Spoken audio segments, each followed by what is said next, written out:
Welcome to the Undisputed podcast. I'm your host, Jenny Taft. This podcast is the full show from today's episode of Undisputed from start to finish. They've got a busy slate, so Skip, Shannon, let's get to it. Good morning. Welcome to Undisputed. We are live from LA. I'm Jenny Taft here with Skip Bayless. Shannon Sharpe, good morning. Hi, Jenny. Hey, how you doing, Skip? Hey.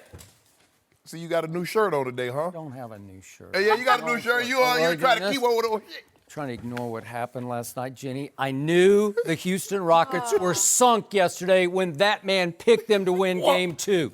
That was it. End of story. Game over. Oh, so they lost because I picked. They shouldn't have even shown up last night because it was over. Oh, so I'm bad luck now. I'd say bad luck. You're just a bad picker, but that's okay. Bad picker. We're Well, going I'm to gonna get back on track tonight. We have a lot to talk about on today's show. Are the Cowboys getting ready to move on? Can we just stop this, Ezekiel please? Elliott, Can we I'm just sorry. stop it? We got to talk No. about it. And Kyrie and the Celtics, are they in trouble? But we will start with Game 2 at Oracle, which apparently Shannon jinxed. The Rockets tried to tie up the series last night, but it got off to a bad start in the first quarter when James Harden was poked in the eye. He suffered a left eye laceration and had to leave the game, but came back in the second quarter. Harden finished with 29 points, and after the game said he could barely see. But there was just too much Golden State last night. Kevin Durant led the charge with 29 points, while Klay Thompson and Steph Curry combined for 41. The Warriors are now up 2-0. Game 3 in Houston on Saturday. Shannon, what did last night tell you? Honestly, and maybe I'm the only one that feels this way, Skip, but I believe Houston can beat this team. They make 10 threes in the first half, Skip, but they're down 9. Why? They give up 14 offensive rebounds. They turn the ball over 3 times.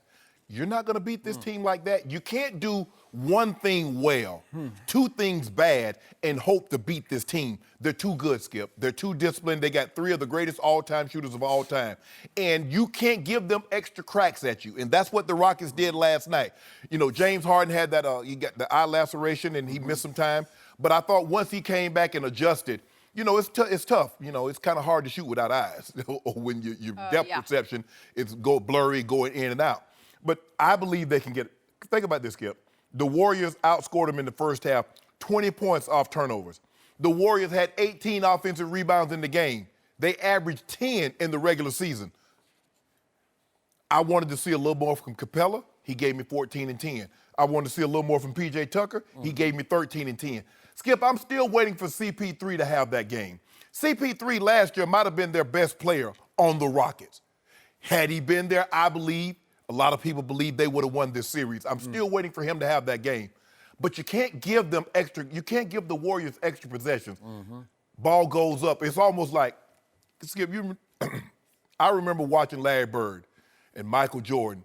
Every time they shot the ball, I thought it was going in. And I think sometimes teams get caught, the Rockets in this situation.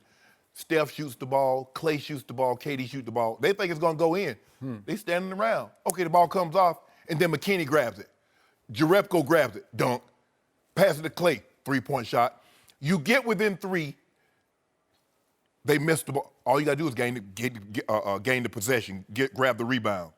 Instead of being down 3, going down the other way, you're back down 5, you're back down 6. Skip, I believe the Rockets can beat this team. They should not be discouraged. They should be a little discouraged because I don't believe they played their best basketball. Now, they have the Warriors' undivided attention. The Warriors know what the Rockets represent. They know they can beat them, but they didn't get what they wanted. They wanted to get at least one of these games. Okay, you go home. The Warriors, all you did was hold serve at home. You're supposed to. You held home court. Now the Rockets go back. I think they play Saturday. Yes. Get this win and now lose. That's a long time from now. That's good. James Harden eyes. He gonna put some eye water, some Con A in his eyes. Guess That's so. what His eye. I hope so. So I believed, past tense, that the Houston Rockets could beat the Golden State Warriors. Believed, past tense. No longer feel I that no way. longer believe that. This is what I saw last night. And I'm going to remind everybody, Golden State won this game wire to wire. They never trailed from, it was 2-0, and they led all the way home. Which is not very common in a playoff series. Not very common.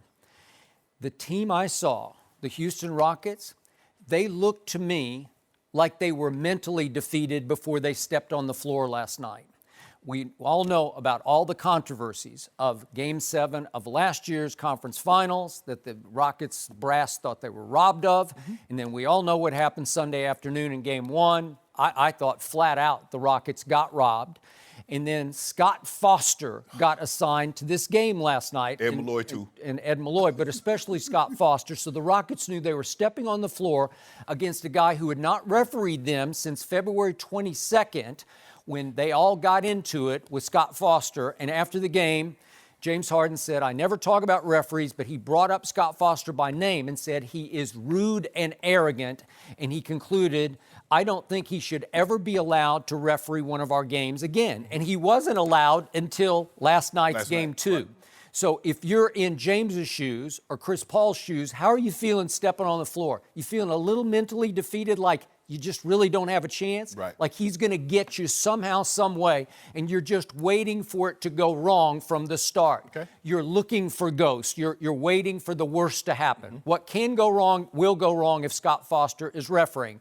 Obviously, he became a non-issue. Refereeing was a non-issue, and just for those who didn't follow this very closely, actually, Houston shot 25 free throws to Golden State's 24. So free throws, non-issue, 20 to 20 in makes, right? So forget about that part of it. But to me, Houston looked like a team that wasn't nearly as confident as it was all during the regular season and all during last year's playoffs. I didn't see the swagger, and I definitely, to your point about the offensive rebounds, I didn't see the urgency. I didn't see the energy. I didn't see the focus.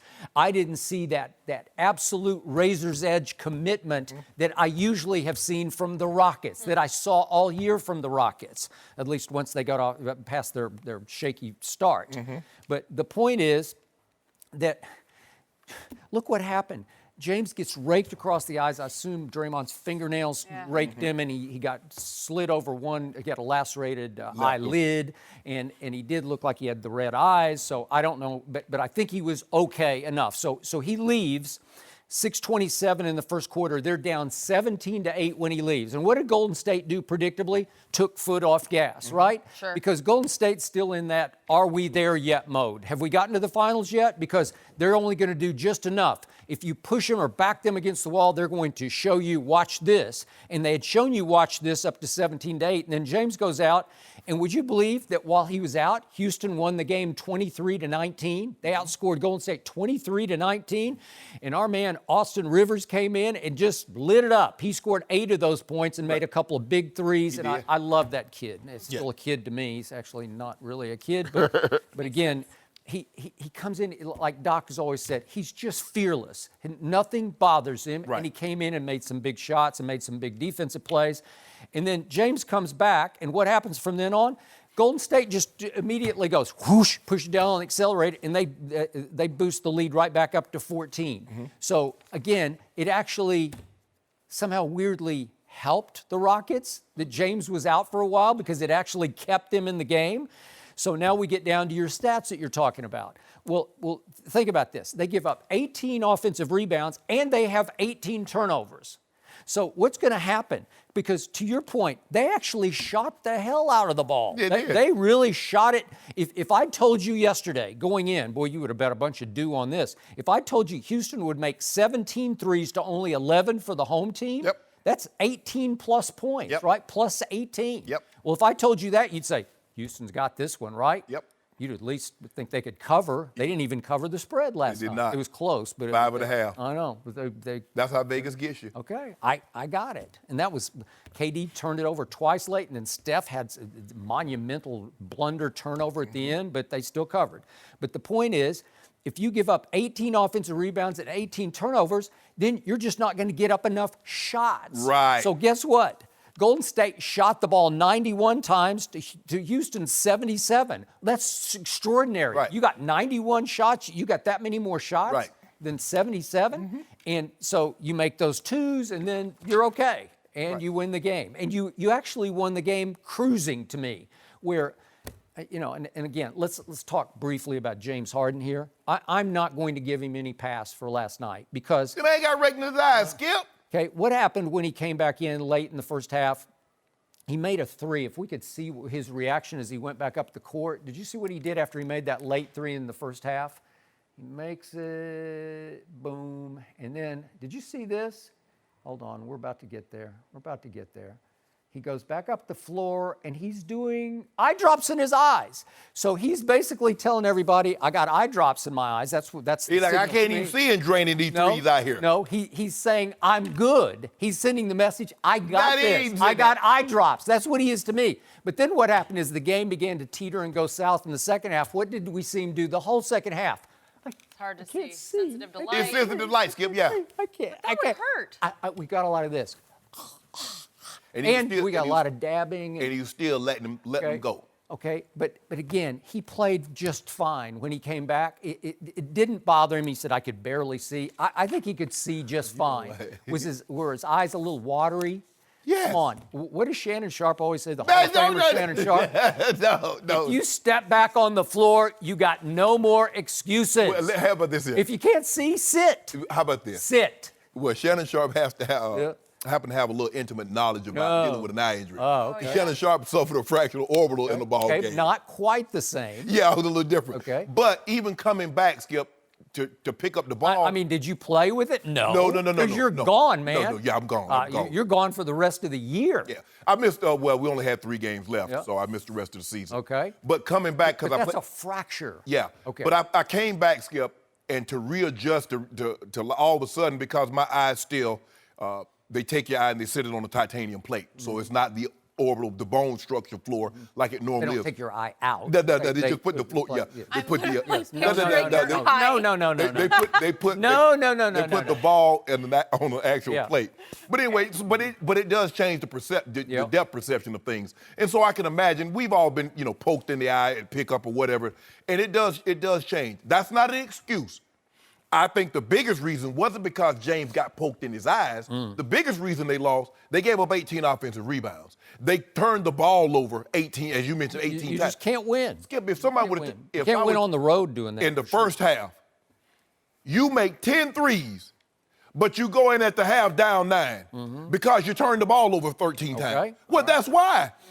Rockets, you can play so much better than this.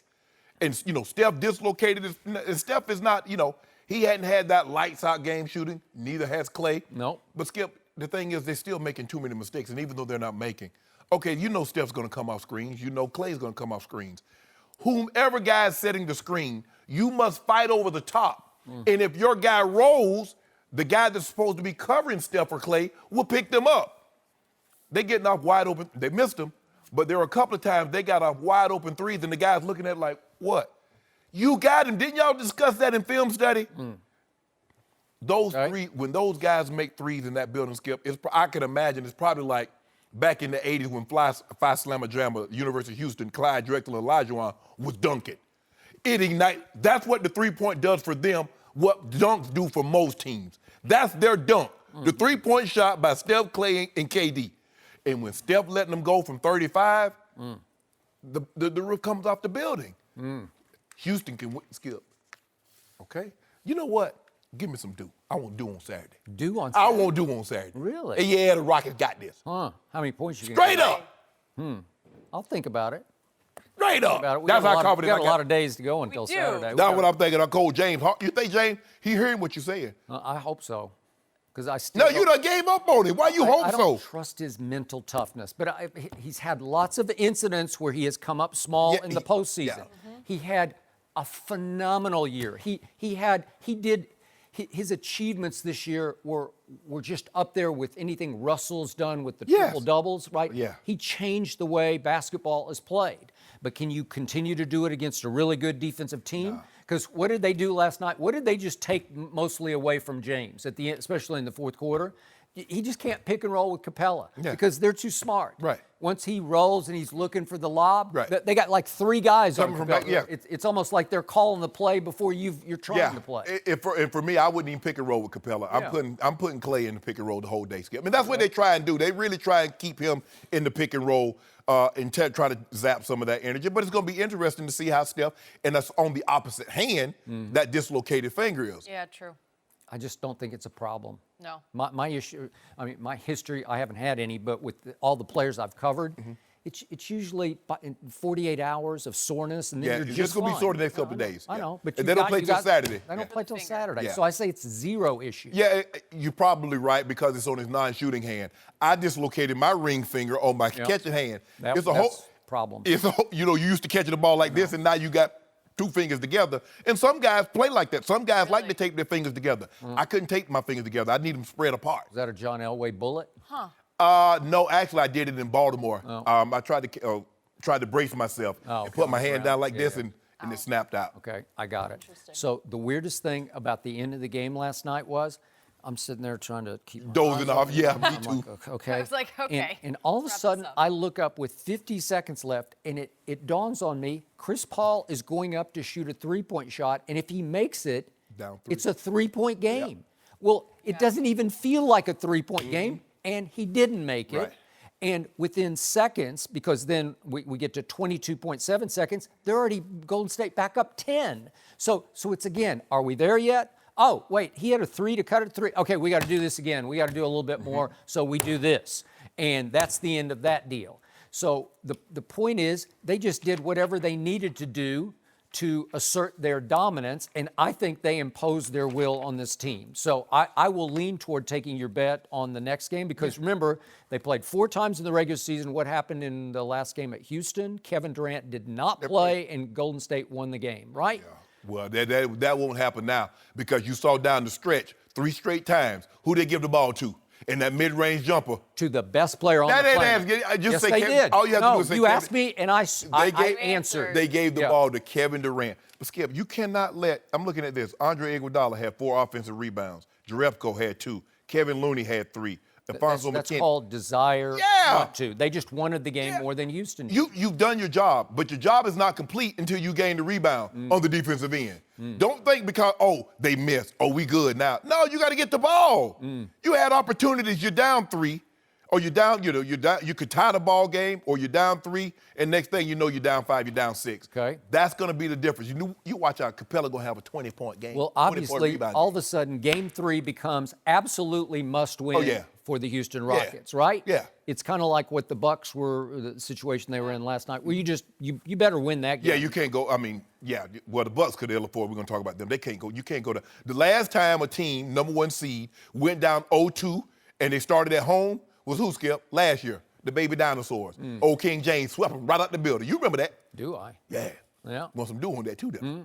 I think you won no do on that because there's no way I was going to bet on that. Because you hate, little baby dinosaurs. I never bet on DeMar DeRozan, and unfortunately, he's my guy. He's your guy now. Yeah. But Game 7, look out. They can play. They can play better than this. Skip, you have to admit now, the Rockets hadn't played particularly well. They haven't played well. With the turnovers, the offensive rebounds, giving up the offensive rebounds, they can play better than this. I know they can. Well, they got robbed in Game 1, and they thought they were going to get robbed in Game 2, and they didn't get robbed. Well, you talk about you like the officiating, but there was a lot of ticky-tack stuff that they called yesterday. I guess they were trying to keep a grasp on, keep the thumb. Ticky-tack, they called the double tax on Nene. Yeah, but you know, Ed Malloy ain't gonna get that right here. Point at both of y'all. Yeah. Give it a little one of these. Like, come on, Ed. Yeah. What are you doing? You think I'm staying up to 10 o'clock to watch you call double text? I guess it was a preemptive strike just to make sure nothing escalated, right? They wanted to set the tone. I don't know.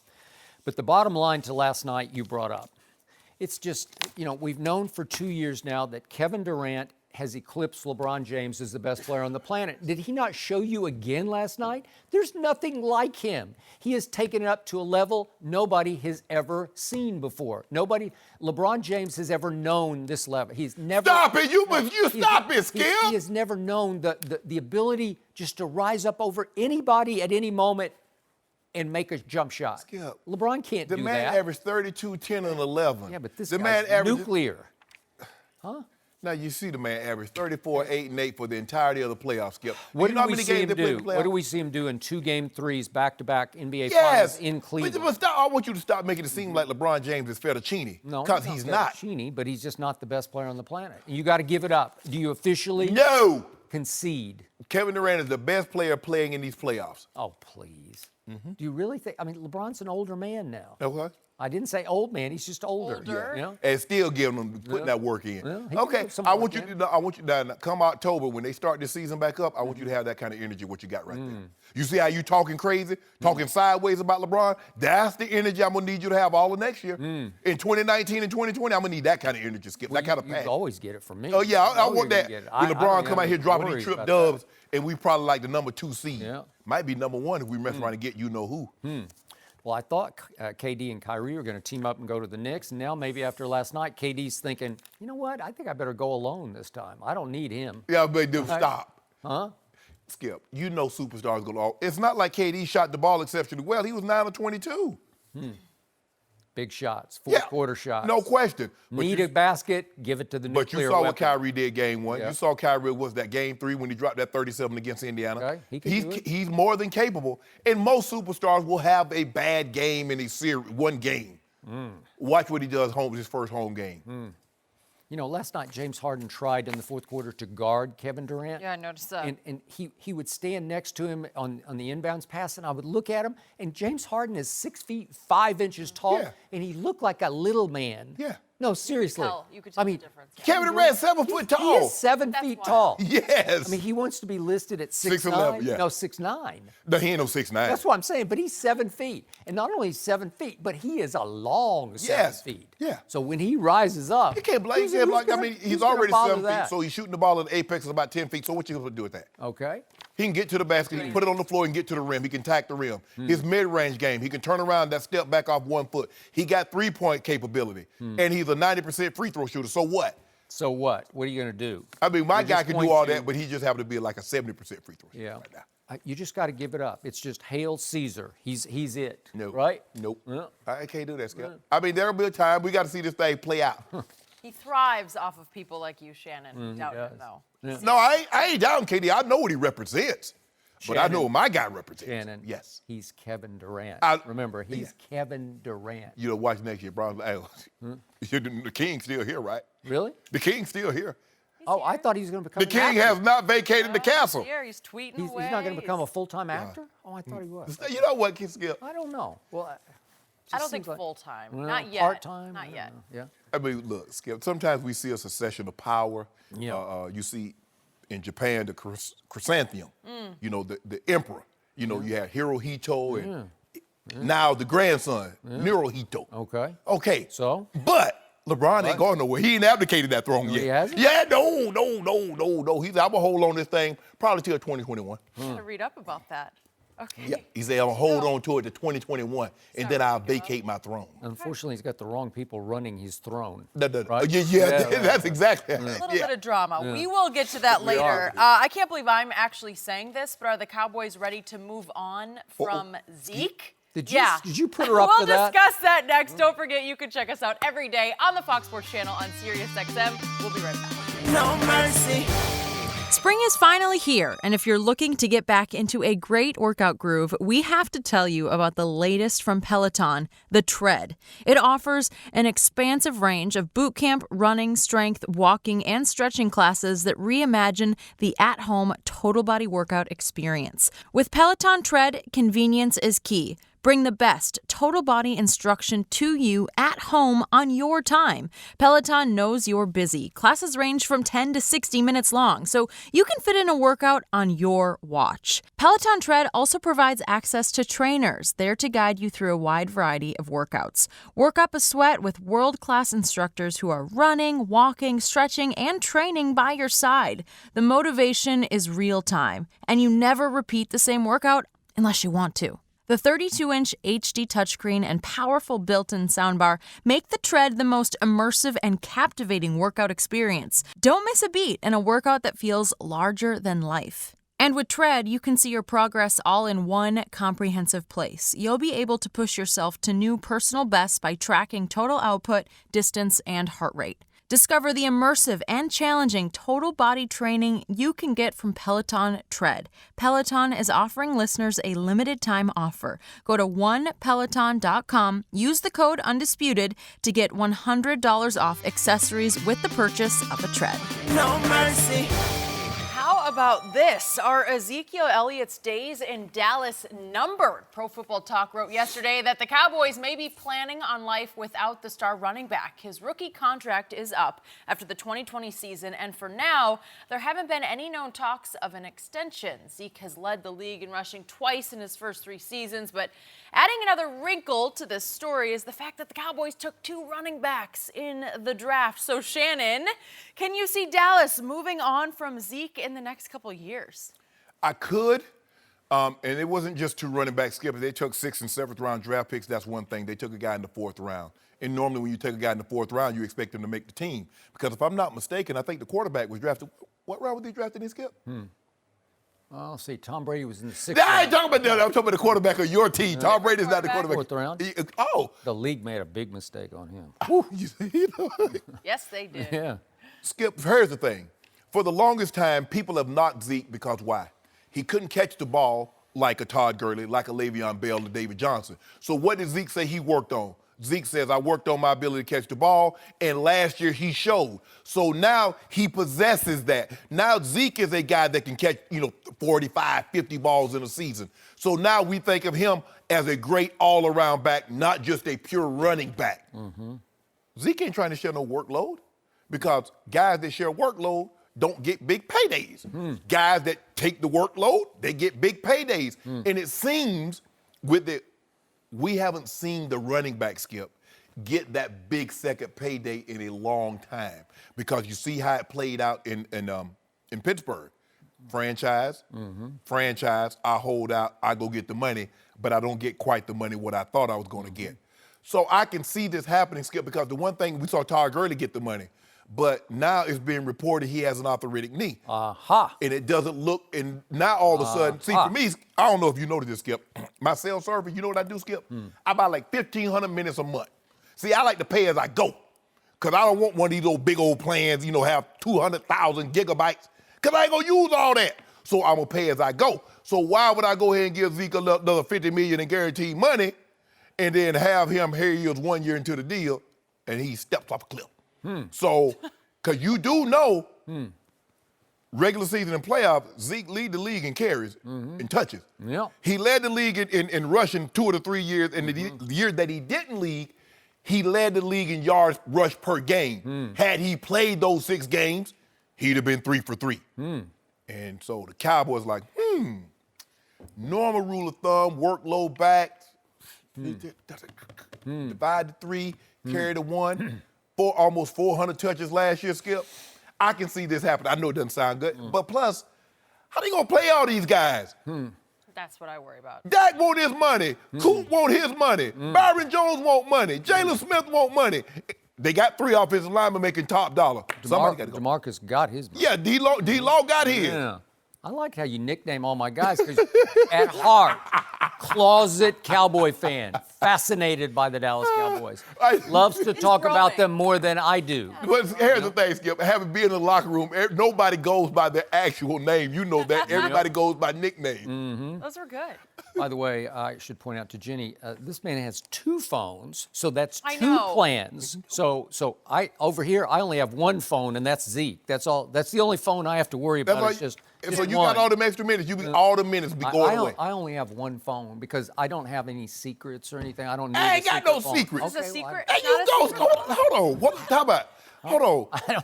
In order for us to continue our relationship, you got to stop telling my business. I didn't tell your business. Yes, you did. I just said I don't. Oh, I don't have a secret phone. You dry snitching. I You don't. love telling other people's business. Yeah. Whoa. Somebody's business got told just 2 days ago. Who did? I did? Yeah. Sometimes I talk subconsciously. Yeah, I think I'm talking spills subconsciously. right out of your mouth. Forget we're on TV, Okay. but it's fine. What did you think about this story? Here's what Skip? I think about what we're doing right here, right now. This man wants to tear apart my football team. That's all this is. This man wants to cause dissension in my ranks. He wants a team-wrecking holdout to occur, hopefully this training camp, in which Zeke will say, because he'll be backed by Shay Sharpe, by Unc. Well, Unc told me to, so I just didn't come to camp. I think his dad, Stacy's going to probably tell him to do that. You think so? Yeah. I want Zeke to get paid. He deserved to get paid all the miles they're putting on him. Who was there the first day of voluntary OTAs. Ezekiel Elliott. Thank you very much. So the first point you missed was they don't draft 2 running backs, 1 in the 4th round without some plan in place here. Well, I'm going to put this in perspective for you. I already told you on Monday, I like Troy Pollard a lot.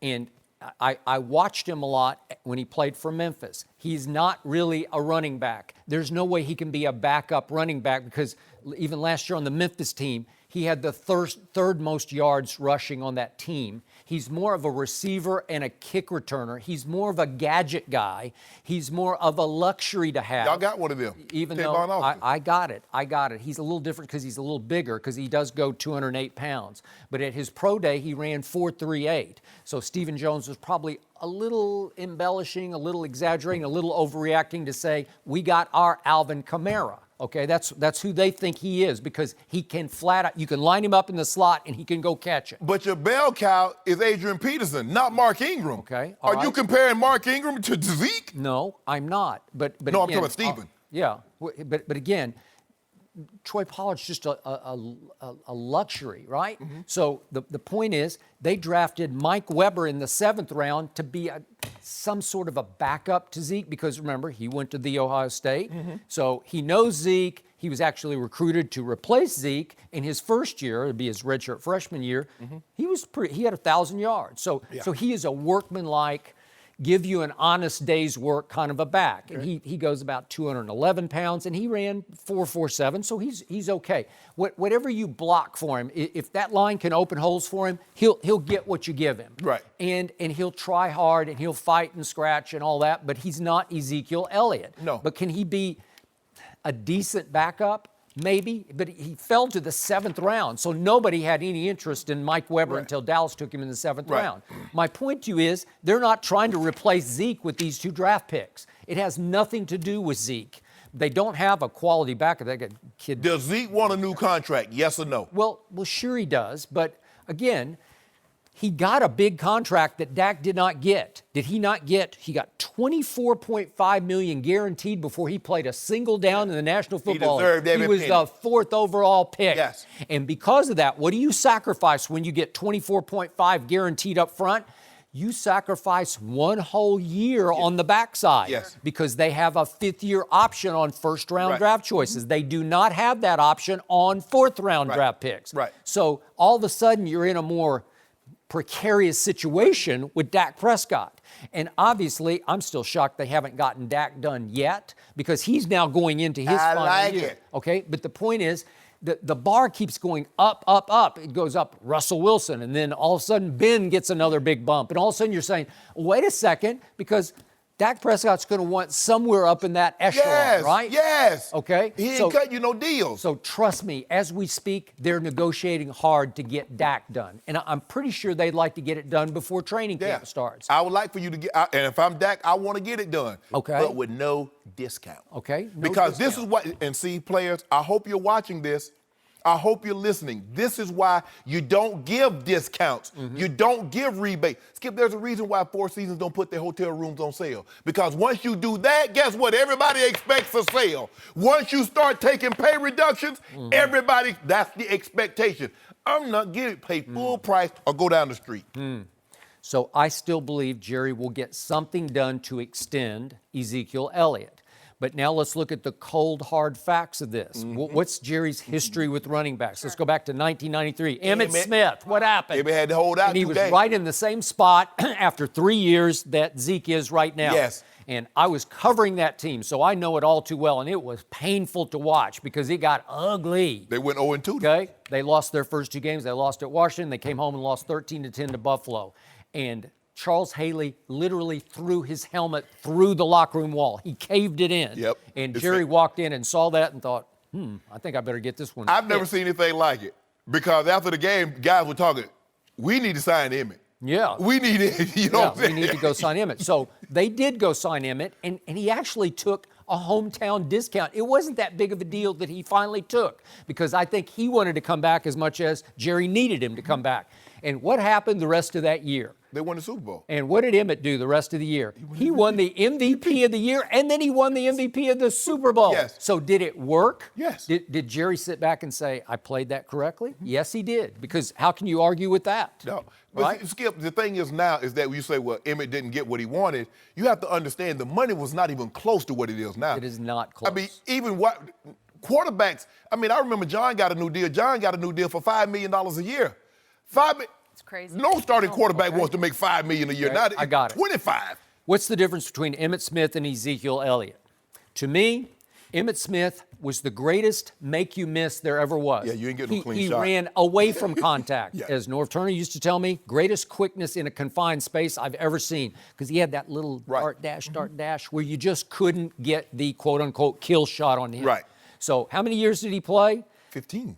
He played 15 years, which allowed him to pile up yards that made him the all-time leading rusher because he went to Arizona for 2 years, and it's kind of pathetic, but he still piled on some yards.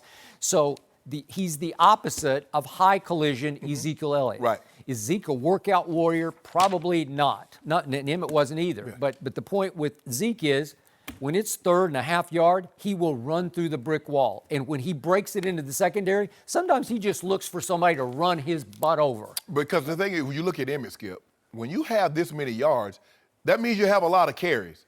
In order for you to pile up this number of carries and still play 15 years, because there have been very few backs. You get a guy like Emmett, you get Marcus Allen, but those guys are like slashers. They're not trying to run you over Earl Campbell. That's why Earl lasted 7 years. Yeah. And you can't play this, and it's surprising that Adrian Peterson is a high collision back. is. And he's in double figures. After what, this year 10, year 11? But you have A to workout warrior. He's a workout warrior, but you got to. He was on the commissioner's exempt list. Yep. And then that he helped. missed- I mean, and- that gave him Right. longevity. Yes, Yeah. and he missed 13 games He 1 did. year for a knee injury. Okay. But Zeke has been playing. He's a collision guy. He is. And so the Dallas Cowboys must weigh the option. Do we go give him the long guaranteed contract, knowing that 400 carries? Skip, you start getting to that point of no. You know I what got 400 it. carries Okay? is. So let's look at the worst case scenario Yes. here. The Cowboys do have the option to make him play out 5 years Yes. of contract, so that he's under contract for 2 more years. 2 more, this He's year and 3 in, 2 more. Yes. And then they would have the option if they Franchise. chose, they could franchise, Yes. right? And they could franchise him 3 times if they want to, because that's what the CBA says right now. So maybe that'll change. So how much more production you think Zeke's gonna have after year 6, year 7? Okay, so effectively, they could keep him under thumb, if you want to call it that, for 8 years, right? Yes. That would be 8 total years. By the way, the franchise tag, Le'Veon had it 2 years ago, was $12.1 million. Last year's $14.45. Right. So again, it'll keep going up a couple of million a year. So if you did tag him a couple or 3 times, he's going to be getting 16, 17, 18 million. So he'd get a pretty good payday. But he'd rather have that $30 million check Well, and then I'm go sure. ahead and take like $2 million. a Okay, year. all right. It is the one position that you cannot pay for what you've done. You have to pay for what you can do. Moving right? forward, Moving absolutely. forward. But I still believe, because Jerry loves him some Zeke and Zeke loves him some Jerry, that they will get something done, but it has to be post-Dak. Dak is... No, it got to be pre-Dak. No, because post. Dak, Skip, Dak is a direct reflection of one Ezekiel Elliott. Now, you saw what happened when he missed those 6 games. You saw what happened. Well, the corollary to what you're saying, the flip side of what you're saying is, could Zeke play quarterback if Dak is hurt? No, he can't play quarterback. No. Hold on. Did you see what happened when the Rams bottled Zeke up in the divisional round of the playoffs? Yeah, I saw a 1-score game. That's what I saw. It really wasn't that close. 30 to 22. It really wasn't that close, Skip. And You in know the it. second half. Skip, you know it, Skip. Who won the second half? Dallas won the second half. But y'all down by so many. By so many. Let me ask you a question. If I have you down by 60 and all of a sudden you score 45 and I win the game, people are like, oh, he only won by 15, but bruh. That's a 2-score game. This is a 1-score game. And my quarterback could have had the ball back. No, he couldn't have. Because it was like 3rd and 20 or We whatever took our it foot was. off the gas because we knew as long as we didn't turn the ball over, y'all offense wasn't going to generate nothing. We knew that, Skip. We won the second half. No, y'all didn't. Yeah, But y'all did. y'all laid the egg the first. I thought it was Easter. Big goose egg on the board. No, it was running day. No, it wasn't. Why was it running day? You got Ezekiel Elliott. I mean, you got Dak Prescott. So that's what happens. Normally, if they bottle up your running back, you got a quarterback and you say, son, let it rip. It's hard for the quarterback to have the football when the other team is rushing for 273 yards. That's time of possession. Why would you not? Why didn't you rush for 273 yards? You got the best back in football. That's what you tell me. Every Monday we come out here, Ezekiel Elliott is the best running back in football. Well, so they'll. I couldn't tell. Yeah. Quarterback 24 more valuable in July. We're not talking about value. We understand that the quarterback is more valuable than the running back. But for Dallas, the running back is more valuable. Those two have a special thing. That's all. Skip, it's always been the case like that for the Cowboys. You know, that's a good point. It does help. They are best friends. You see him at the hockey No, games? whoa. I get all that best friends. No, I'm best friend with Lincoln and Grant and Solomon P. Chase and Jefferson. They're my best friends. I know, but you are more of a loner because you don't have close friends. These two are. They are. Can I ask you a question, Skip? In the history of the Cowboys, the running back has always been more valuable. How can you say that? Easy. That's the easy. That's the Emmett, most wrong thing you ever all said. I know, hold on. There's no disrespect. Roger Staubach, do you remember those years? Tony D. Please. Stop. Tony D. I'll take Roger. Oh, over Tony D. Any day. Okay, or what any about night. Emmett? All I know is they started the season 0-2. With Emmett. Emmett came back, they took off like a rocket ship.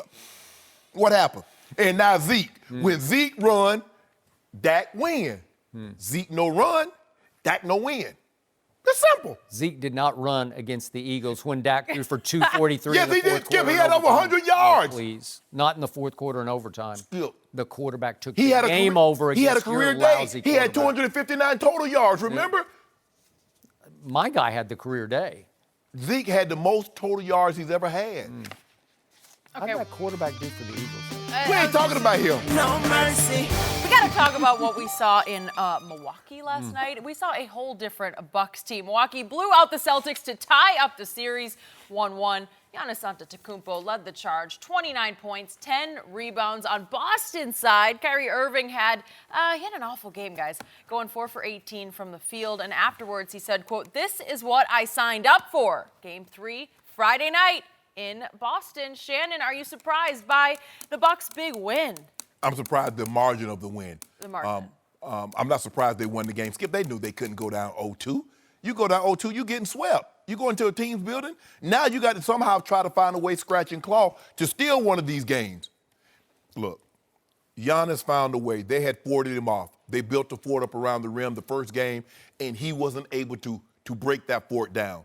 What transpired in this game, they made 23s. You made 23s more times than not, you're going to win the game. And what happened, Middleton got hot from the three. Lopez hit some threes. And so when those guys were sloughing off, Giannis trying to go to the rim, they get the hand on the ball go all over the place, turnover.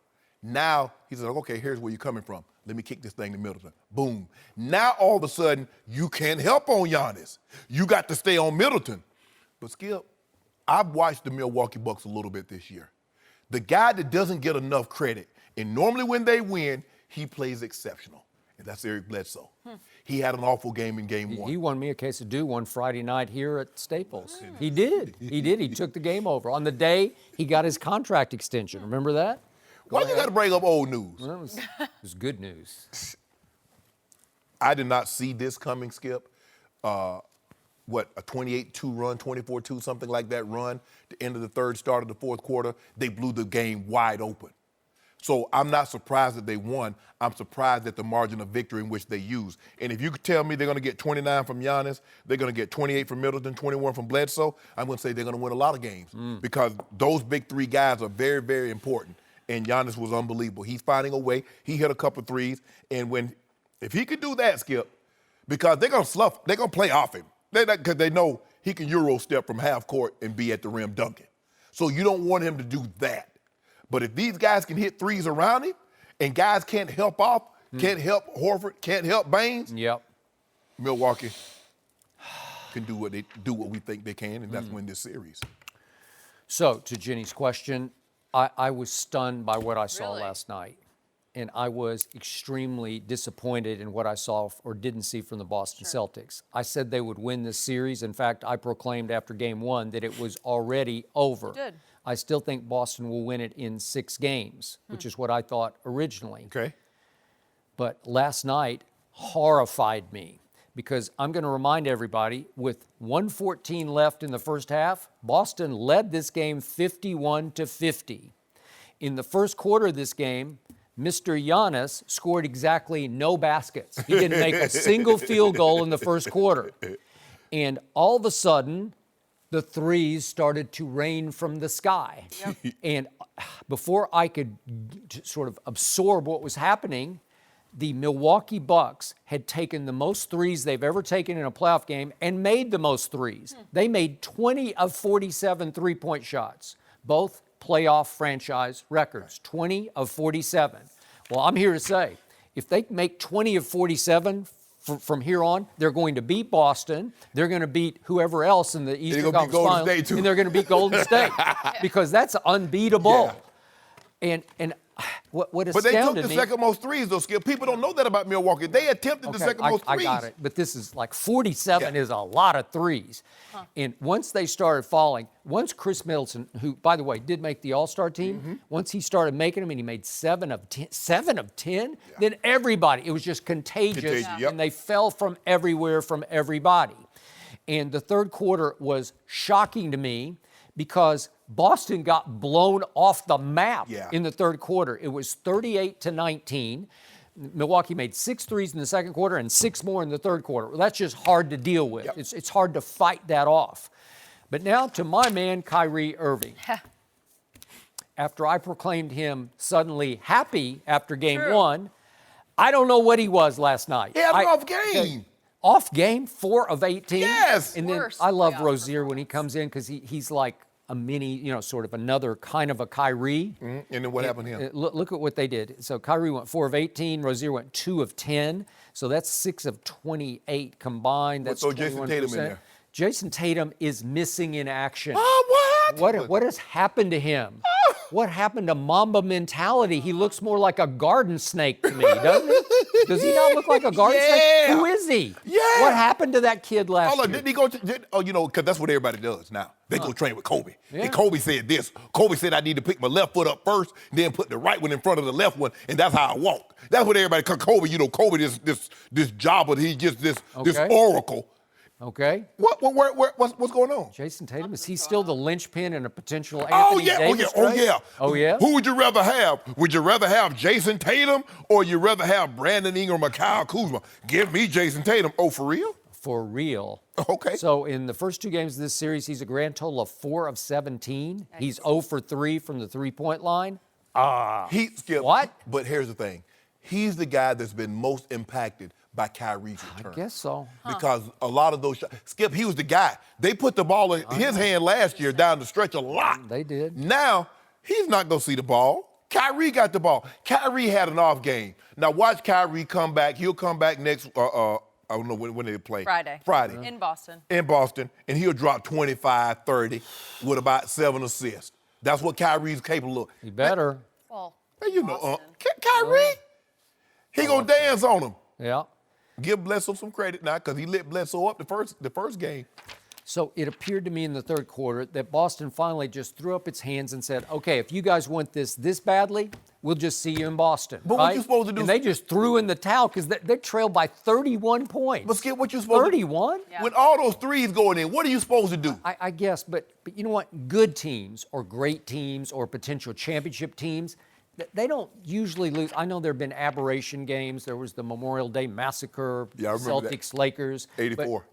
But usually this doesn't happen. Usually it doesn't get to 31 points when in the first half, you late in the half, you were right there. Right. And it felt like Boston was kind of in charge the whole first half, to me. But Skip, sometimes when a team start raining threes, you look at the guy will turn around and look at the bench and is like, what you want me to do?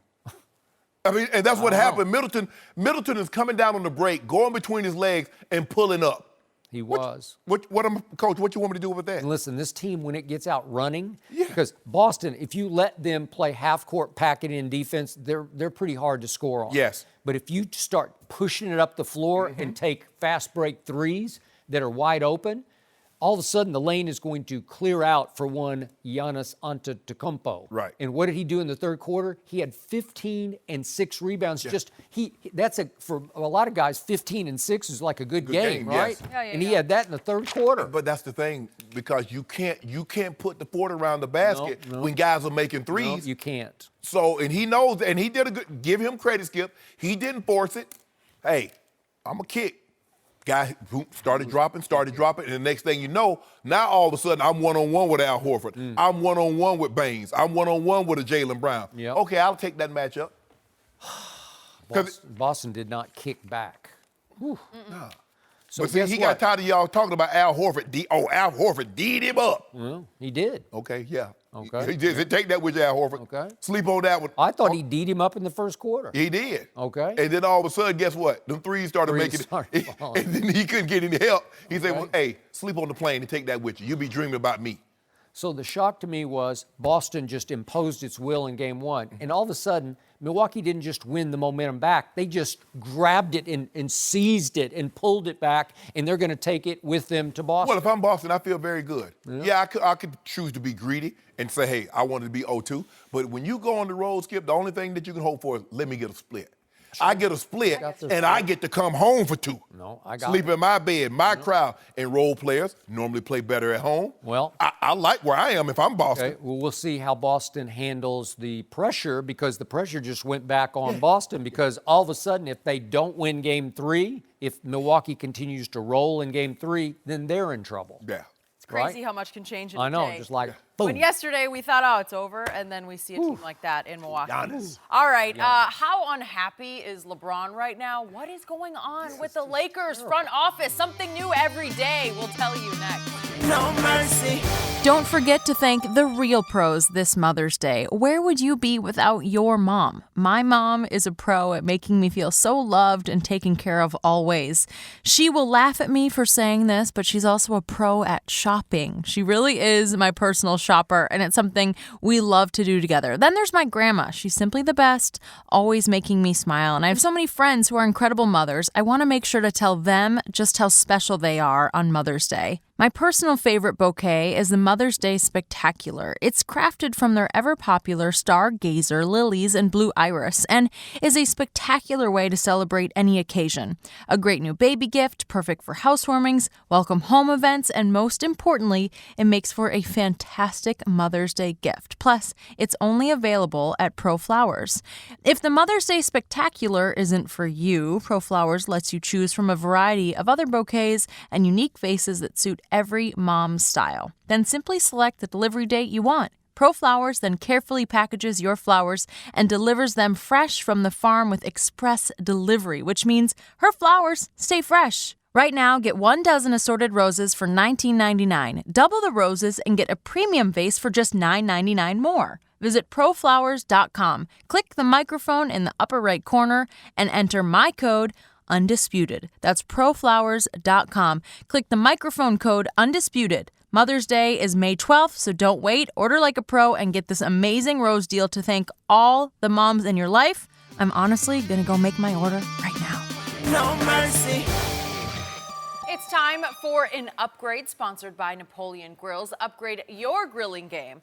The Lakers drama continues. After Magic Johnson resigned, there were big questions about who's running the team. Reportedly, Jeannie Buss's best friend, Lina Rambis, is a key player. She's the wife of former Laker Kurt Rambis, and ESPN reports some agents and GMs around the league have dubbed her the, quote, shadow owner of the team. And through all this, we've heard nothing from LeBron. The Athletic reported he's purposely staying in the background because he's sensitive to the perception that he runs the show. I don't know why you're shaking your head already. Shannon, what does all this front office drama mean for LeBron? Do you have any inside scoop? Yeah, I'm thinking LeBron is thinking to himself, what have I done got myself in? Yep. He did not sign up for this.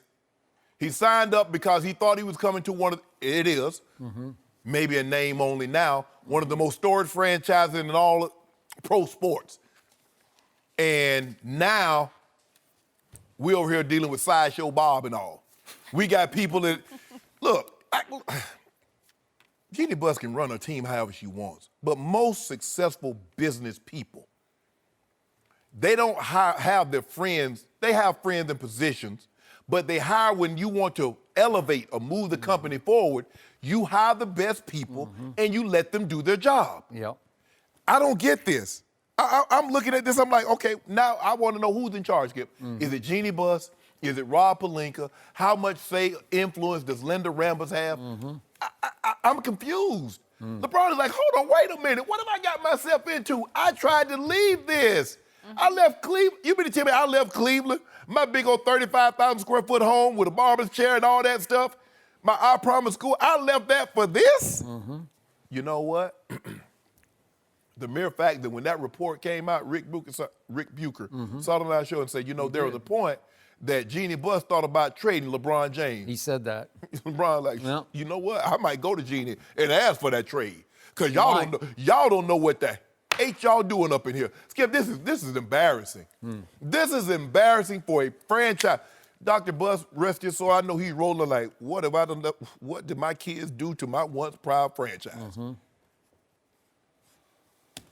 So I want to be very clear about this from the start. Is it possible that Linda Rambus and Jeannie Buss know a whole lot about basketball and are going to make some very good decisions about pro basketball? They just might. Sure. Because I want to remind everybody how this story transpired. Remember, Kurt Rambis was, this back when they had more rounds in the draft, he was a former third-round pick of the New York Knicks coming out of Santa Clara, 1981. Didn't make it there, just became a street free agent, signed on with the Lakers, and the rest is history, Showtime history, because he became just what the doctor, as in Dr. Buss, ordered for the Showtime with Magic and Kareem and James Worthy and Michael Cooper, but they needed an enforcer. They needed a guy who looked a little crazy, and Kurt Rambis looked and sometimes acted a little crazy. Clark Kent. Long, crazy hair, taped up glasses, right? And he would get into it with anybody at any moment. And for his career, he averaged 5 points and 6 rebounds, but he was an integral part of Showtime because he did the dirty work for Showtime. Absolutely. I got to know Kurt, fortunately, at ESPN many a morning at the Residence Inn. We had a quick breakfast together. You know the Residence Inn? I do. In Bristol, Connecticut. I lived there for a long time. But the point is, it's actually in Southington. You know, well, it's the only one in town, so it's about all you got, right? So the point is, I got to know him.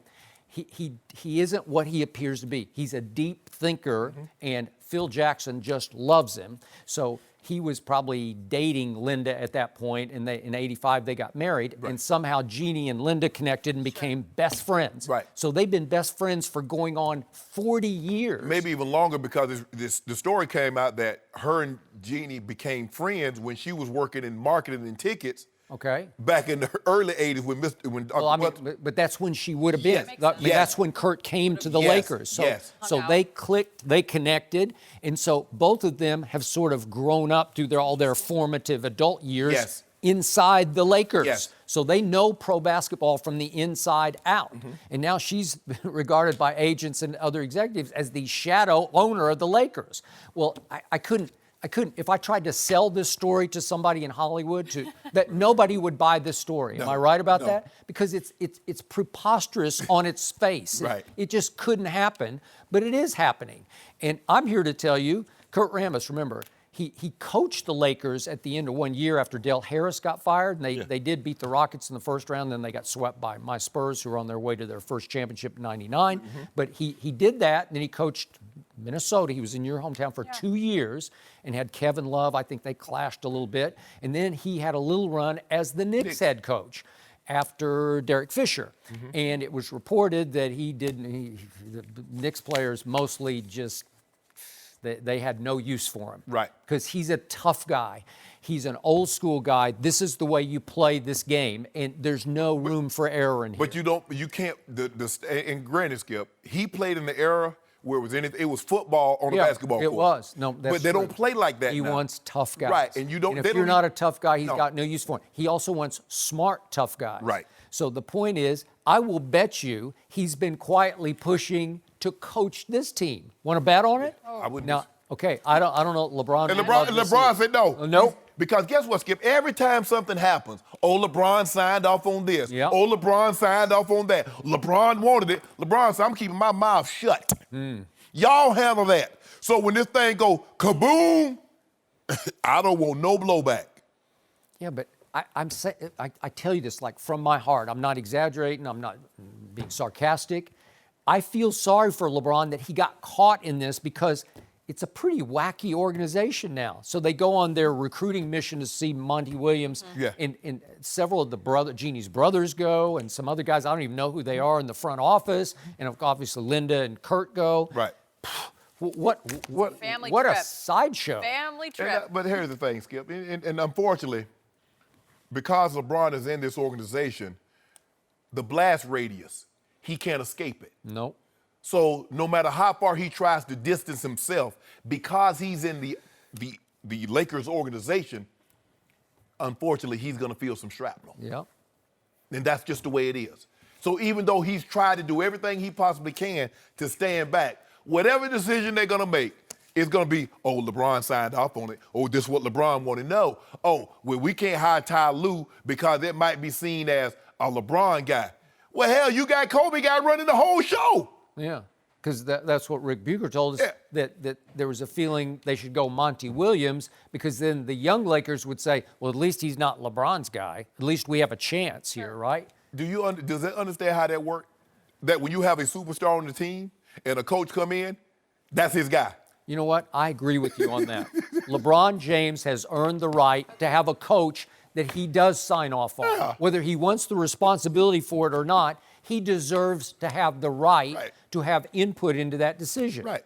Because he and Kurt Rambis or he and Jason Kidd, they would clash. Those are two old school guys who would try to hold his feet to the fire on the defensive end, and he'd say, I can't do this anymore. Right. Well, you have to do it, or you're going to sit. Well, you know how that goes. It might end up being like a P.J. Carlissimo. It would be. Latrell Sprewell. I know, it would. LeBron might have to put the mitts on it. Well, he wouldn't, but he would think about it. I don't know if you think LeBron's soft like that, because he's not. Hey, seriously, as much as LeBron loves Los Angeles, loves living right down the street, right here down the in street from me. Brentwood, right? He is. He's real. Your neighbors, close to being Wait, neighbors. neighbors, stop telling me. Close. Close. Yeah, we close. But as much as he loves all that, he can't love this. No. And if you had told him this going in, if there had been no magic involved, if it had been Linda and Jeannie running the Lakers, I don't know if he'd done this. I don't know so either. Seriously. It might have been a Clipper. Huh? He might have been a Clipper. Can you imagine? I think he'd be a Sixer. That's just me. He would have looked at that team and said, because he's got Ben Simmons, his guy, his client. I don't know if Joel Embiid work hard enough for LeBron. Oh. You know, LeBron like got to put that work in. Yeah, but you'd be in the East and you'd have a. And everybody said, oh, you know, LeBron likes a little drama. He's the drama king and all that stuff. He's like, I don't want it. I like drama that I create. Y'all creating this mess y'all got me in. You don't think the Sixers would have been prohibitive favorites with LeBron James? Look, we could have went to the Nets and we'd have been prohibitive favorites. Well, that's not true. Yeah, that's very true. Well, Toronto got a lot better. Milwaukee got a lot better. Let me ask you a question. Were the Nets this year, were they as good as the Cavs were last year? You mean bad? minus LeBron? Yeah. So if I put LeBron on the Nets. No, they'd be good. Okay. I don't think they'd be favored. They'd be favored. I don't think so. Everybody, look how Giannis poked his chest out. Look at how Embiid stood up. Everybody got a little taller when the Jolly Green Giant left, huh? Yeah. Old Sprout, all of a sudden, he wasn't a little kid anymore. But don't worry about it. We might come back. Yeah, but LeBron would have pulled his groin, and then there you go. See, there you go. Well, he would have. You never know, Skip. Skip. Those injuries. He's in year 16. The man had one injury, and you willing to write the man off like that? It would have been the East, so he wouldn't have been pushing quite as hard. Okay, so you already dancing on the tombstone, huh? No. Yeah, you already got the epitaph written. It's written. Tombstone. Yeah, you dancing. You dancing.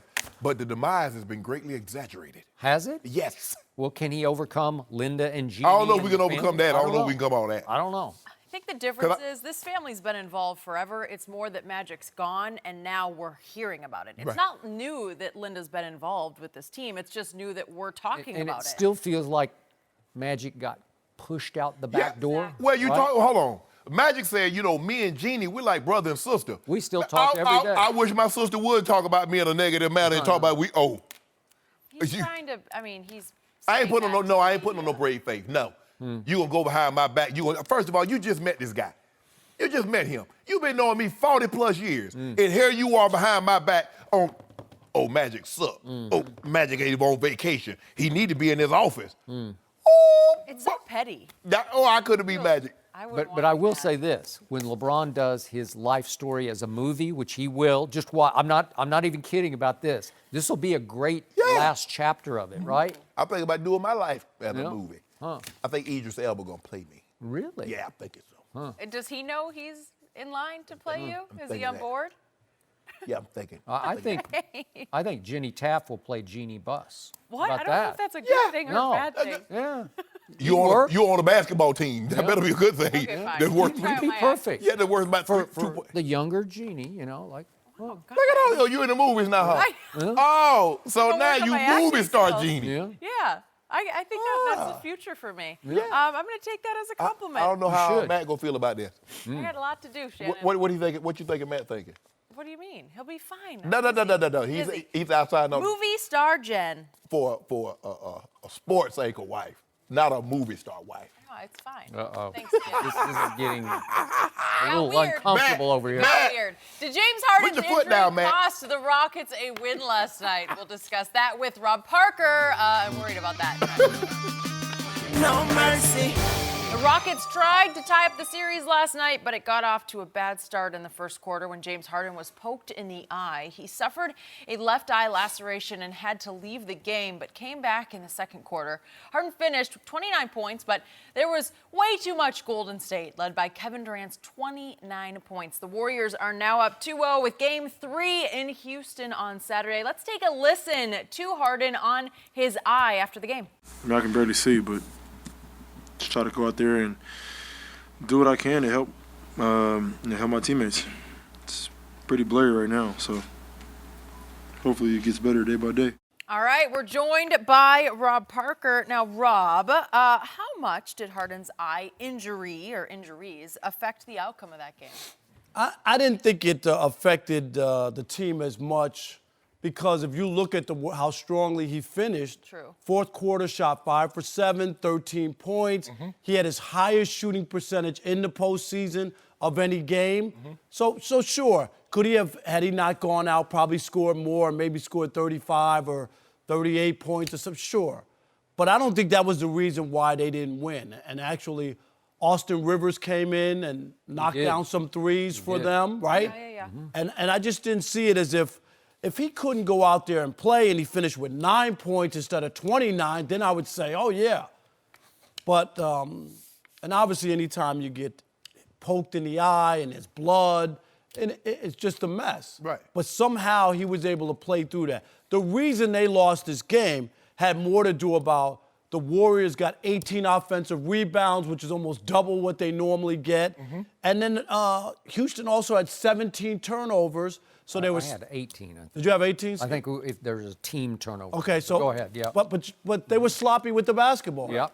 So those were the reasons that they lost. I give Harden a lot of credit.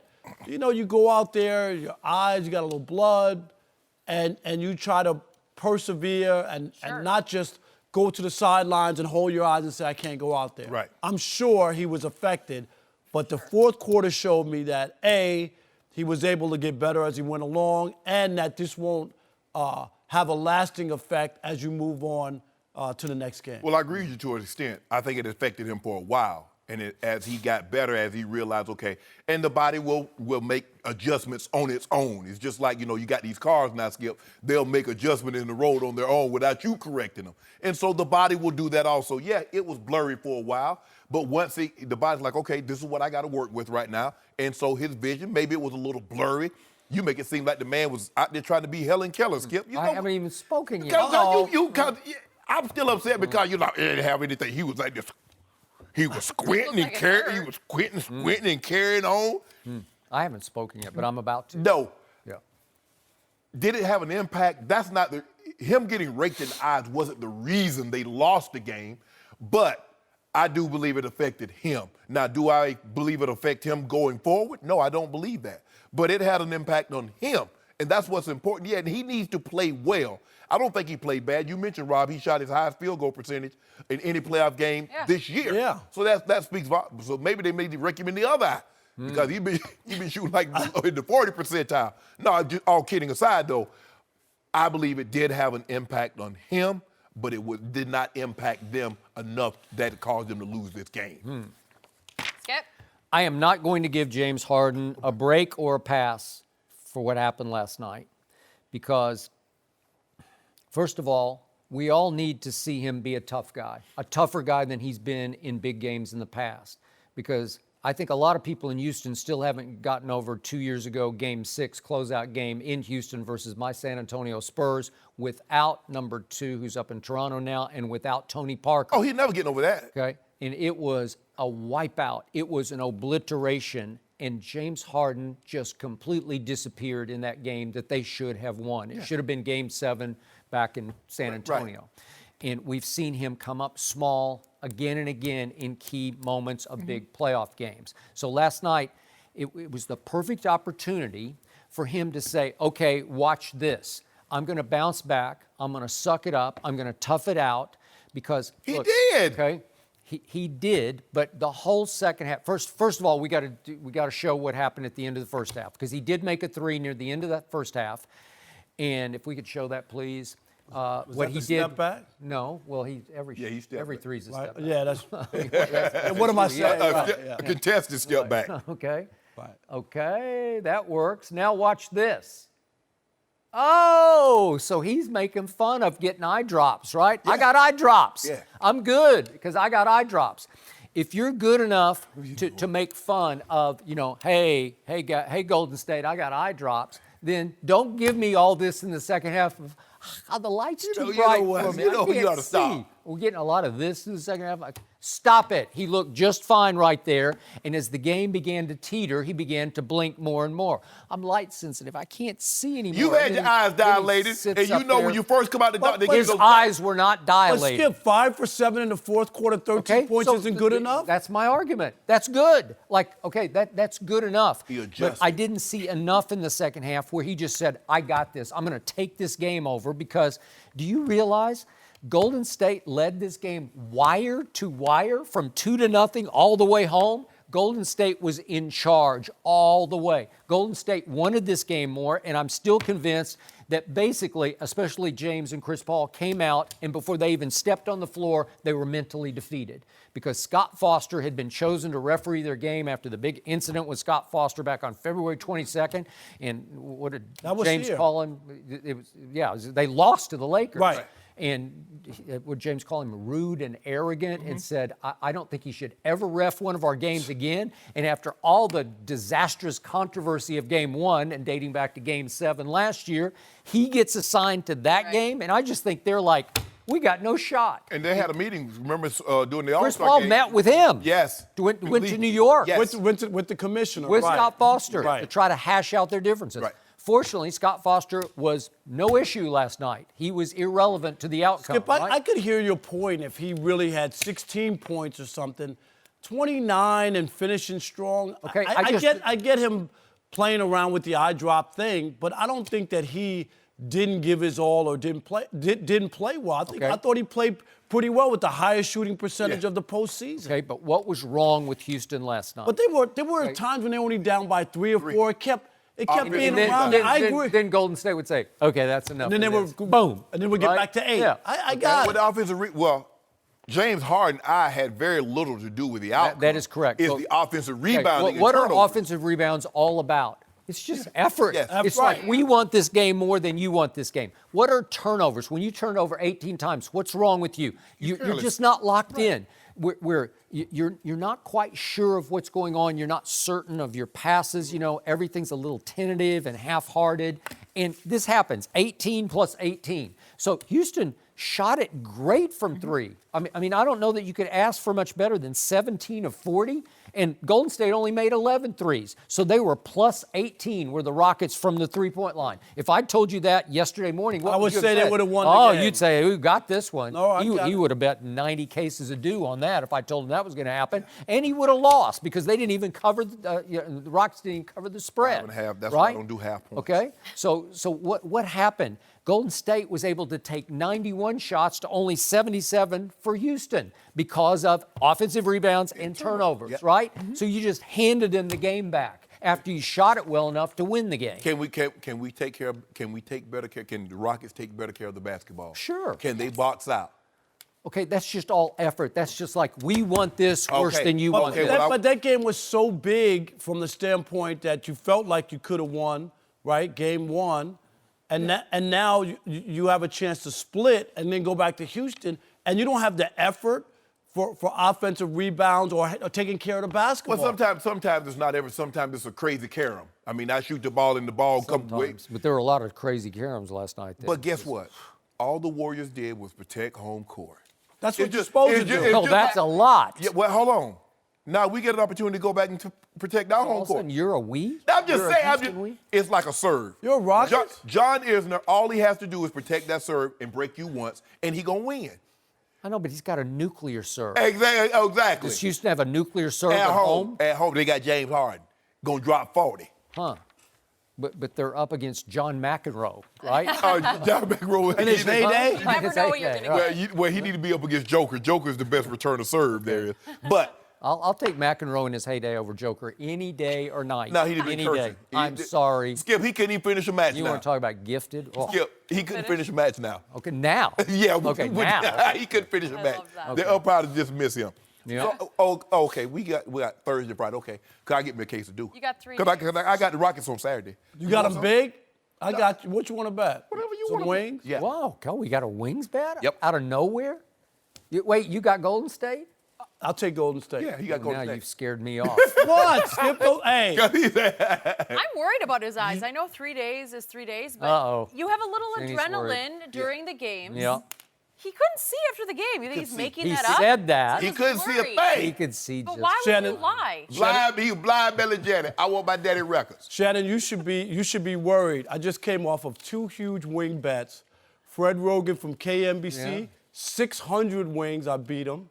And I just beat Antonio Daniels, the former Yeah. player and announcer, 80 wings on a wing Well, bet. you've turned over a new leaf. I did, you know what? I'm But rolling. I'm finna get 50 lemon peppers back. Is that what we got? 25 and 25, flats and drumettes. Let's do it. I want mine all flats. Feeling good. I can see it. in know your it. eyes. I want all flats When now. you win a 600 wing bet, because I beat Shannon at 300. 300 last year. So, time out. I got to ask this. So, James Harden makes 5 of 7 shots in the fourth quarter and scores 13 points blind? Yep. That's what we're saying? With one He eye. wasn't Skip. blind. With one eye. It's adrenaline too, right? Like in the moment, you're gonna. I know, but do what adrenaline, you can. if you can't see, you can't see. No Out matter of how much one eye. adrenaline. But I can see with one eye. Hold on. You know what? He could see just fine. You know what, Skip? Just fine. Skip. Wanna you have bet? 2 eyes. I can barely see. He's not Cyclops. Yeah. Okay? Yeah. Skip, Okay. I But he got got- my eye on you. Like muscle memory. But he got raked in both eyes. They were both kind of But bloodshot. only one, The left right, was the left was more severe. Well, it's the eyelid, but you don't. You open your eyelid You know so you what? get to see underneath it. There's Am a I little- right? But there's a little blood You get to coming see down, underneath right? your eyelid. horrible. Skip, there's blood coming. Okay, it's So soft the- so the- tissue. It's like the softest tissue on your body. Exactly. Right? So it hurt the most. Skip, I No, don't I'm think not so. just saying you can just see So it. in other words, are you telling me James said that, so that was fake? After when he said I could barely see, that's a huge So exaggeration. that's old I Hollywood. could barely That's old see. Hollywood eye, huh? One of them old makeup eyes, huh? They do in Hollywood out here. Oh, I don't know. I just don't want to see this. Like, The light. right. You know. Especially when he shot the ball well. Which Well, was, especially after he does this, like, oh, I got this. Maybe he would take that one back. Well, he that gonna- might have been a no, little don't take much. it back. That might have been a little much. Yeah, Watch Saturday. I will be watching. You better 50 believe flats. it. 50 flats. Let's do it. And I need some dew. You're probably I gonna want get gi- some, I but want ginger ale. I got a couple I days. want ginger ale. That dew, I Couple can't. You're not jumping in right now. You're No, not that confident, no. especially since I took the Warriors. Well, I just right? want to see how it plays out. Yeah. Maybe James will not. He won't even be able to go. Ooh, lemon pepper wings and ginger ale. See how he heals up, Yeah. since I'm the one worried about the eye. Yeah. Okay, Rob, thank you for joining us. Josh Rosen got ripped by Here we go. former Pro Bowler. This is something. We're going to tell you all about what was said next. No mercy. Hey guys, it's Jenny Taft. More of the Undisputed podcast is on the way, but first, I wanted to tell you that this episode is brought to you in part by our friends at ZipRecruiter. Hiring is challenging, but there's one place you can go where hiring is simple, fast, and smart. A place where growing businesses connect to qualified candidates. That place is ZipRecruiter.com/undisputed. ZipRecruiter sends your job to over 100 of the web's leading job boards, but they don't stop there. With their powerful matching technology, ZipRecruiter scans thousands of resumes to find people with the right experience and invites them to apply to your job. ZipRecruiter is so effective that 4 out of 5 of employers who post on ZipRecruiter get a quality candidate through the site within the first day. And right now, my listeners can try ZipRecruiter for free at this exclusive web address, ZipRecruiter.com/undisputed. That's ZipRecruiter.com/UNDISPUTED. ZipRecruiter.com/undisputed. ZipRecruiter, the smartest way to hire. Now, back to the show. No mercy. Josh Rosen's fate in Arizona was pretty much set after the Cardinals took Kyler Murray with the #1 overall pick. But even before Rosen was traded on Friday to Miami, he unfollowed the Cardinals on his social media accounts. Well, that didn't sit well with former wide receiver Steve Smith from NFL Network, who ripped the quarterback, saying, quote, "When things don't go your way, you're going to cry in the corner." Yesterday, Smith continued his criticism of Rosen. Take a listen. I'm getting tired of this generation where when things don't go right, they do this passive aggressiveness. You know, they're passive, well, let me unfollow somebody. Let me do this. Let me do that. My whole thing with Josh wasn't necessarily that I question a player. I don't question a player. But you see what Coach Flores did? The first thing he says when they get him, it says he's going to compete. Man, this game is about competing. This game ain't about what your draft status is. It's about what can you do on the football field. And are you ready to play ball, or are you going to unfollow people on social media? Shannon, do you agree with Steve Smith? Smitty, I know Smitty very well. Okay. He has a point to a certain extent. And I agree with him, Skip. I don't like the complaining when a player gets drafted. But it's just something, because you have to realize you got drafted. You took somebody's job. It's a cycle. But where I differ with Smitty is Kyler's the number one overall pick. There is no competition. When a guy gets drafted #1 overall, there is no competition. That's it. Now, I can assure you, if Josh Rosen was Miami's first-round draft pick, say this year, and they brought a free agent in or something like that, there's no competition. Yep. They brought him in for a reason. Kyler Murray was there for a reason. You understand that. Now, I don't get the unfollowing. I mean, first of all, why are you following the team anyway? I mean, so what? They had 85 guys at OTAs. You were there, Josh. You need the Cardinals to tell you that? That's my only thing. And it seems, you know what it seems to me? I think Smitty, what he's getting at, it seems to be the quarterbacks. Because Brett Favre had a problem with them drafting Aaron Rodgers. Ben Roethlisberger just last year had a problem with them drafting Mason Rudolph. It's not my job to get a guy prepared. Skip, I didn't look at it like that. When the Ravens in 2000, we went to the Super Bowl, Skip. Yep. I led the team in receiving and yards. I know I led them in reception. I don't know if I led them in yards, but I know I had a reception. And in 2001, after 2000 season, they take, 2001 draft, they take Todd. Yeah. Todd Heaton. Yes. Who became the star of Hard Knocks. Yes. That year. Now I could have, man, why I just led the team in receiving, yada yada. Yep. But for me, the way I looked at it, Skip, I said, now it's my job. And I knew, I said, okay, I got one more year here. My job is to get Todd ready to play. If not this year, when I'm gone, I don't want anybody to say, well, Shannon didn't help Todd. Shannon didn't teach Todd anything. That was my approach. Because I know I had guys that helped me. Mark Jackson, who was the Z receiver when I was in Denver, Skip. Yep. He's the one that showed me how to. I didn't know anything about how to watch film. He the one that told me what to look for. Okay. How to read defenses and so forth and so on. So I get it, Smitty, but this is a different set of circumstances. The number 1 overall pick is not competing with anybody. Okay. That's his job. So I'm going to reiterate my position about Josh Rosen from the start. Okay. Pre-draft last year, I said, I don't love his football character, his football backbone, for all the same reasons that Steve Smith just detailed. And if I can go back to Steve's first blast, which was on NFL Network's coverage of the draft. Right. It was harsh, but it was accurate. It was really tough, but I still think it was inbounds fair. And his point was that to Josh Rosen, he said, you keep showing us who you were at UCLA. When things don't go your way, you're going to cry in a corner. They're going to ship your ass somewhere else, and you're going to go cry and be their problem.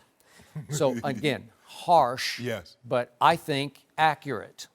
And his point was, and I love Steve Smith. I love to watch him compete because he had to earn every step he got on the football field. Every pass he caught, he earned it. Right. And he said, ain't nobody giving you nothing up here. The only thing you're going to get on this stage right now is a free ass whooping. And that is true. There's so much truth to that. So let's look at Josh Rosen's background. And I'm sure Steve Smith's been made well aware of the background.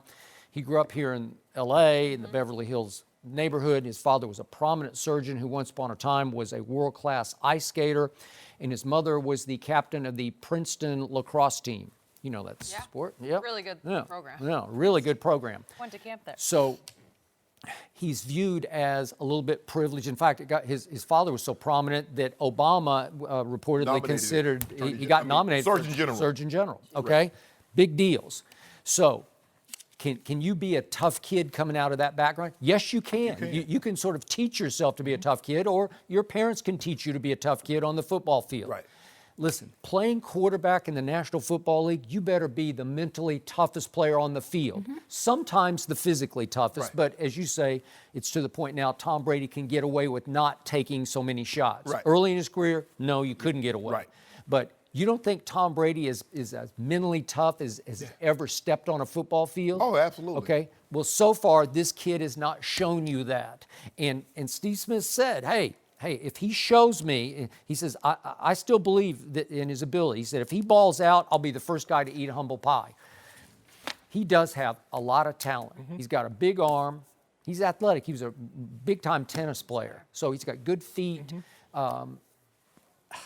He won 3 games last year, and he acted like he just won the Super Bowl. Right? And that's why Kyler Murray's there. Yeah. So everybody bears responsibility. Okay. Josh, I mean, you can't get upset that a team drafted a guy because you could have made this a moot point. You go ball, and granted, they didn't have a whole lot around him. Yeah. There's a lot of people at fault for the reason why they have Kyler Murray. Yeah. You know, he was upset that, they had this, he was sliding in the draft. He's like, he got to just, look, Rod, everybody can't be the number 1 overall pick. They can't have 32 number 1 overall picks, Skip. Somebody has to get slotted. You got 7 rounds, 254 to 255 players. Okay. All that means is that you're going to get a little bit more guaranteed. The higher you go, the more guaranteed money you get. But at the end of the day, you're going to get a helmet, you're going to get shoulder pads and cleats. And you're going to have to go show why they took you, where they took you. So all that other stuff about I went to number 20th pick overall, I went to 5th round, it does not matter because you're going to have to perform. And that's why Steve Smith loved it, that Brian Flores immediately said he's going to compete for this job. Yeah. Not going to be handed to him, but he will get a chance to compete for this job. If you're as good as you think you are, go win the job. Okay, you got it.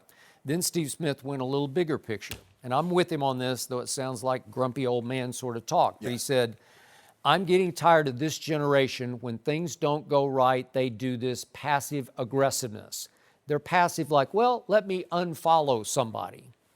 I'm good with that. I mean, I pretty much agree with that. But there was a tone setter for this generation, and it's that guy who's out of the playoffs for the Lakers. Yeah, there you go. Okay, am I right? No, you're not right. Is he not the all-time passive-aggressive social media artist? Well, look. Okay. But here's the thing. That's a lot of in the social media era, Skip.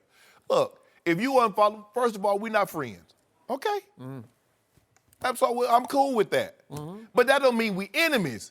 See, sometimes people think, well, you unfollow this person or you're not friends. No. Just because we're not friends, that don't make us enemies. Because I got no problem. I don't want you to do good. Yeah. But I don't just want you to do good at my table. So if there's another table you can do good at, have at it. I'm not gonna mess that up. I'm not gonna come pull, dump dirt on that plate of food for you.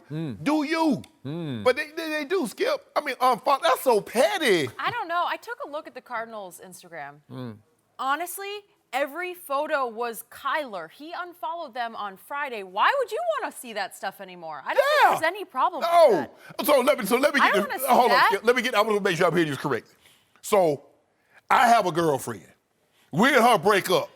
And I was following her on social media. She booed up with another dude. And I'm supposed to just continue to follow and like. I'm gonna hit like thank button. you. I ain't following that.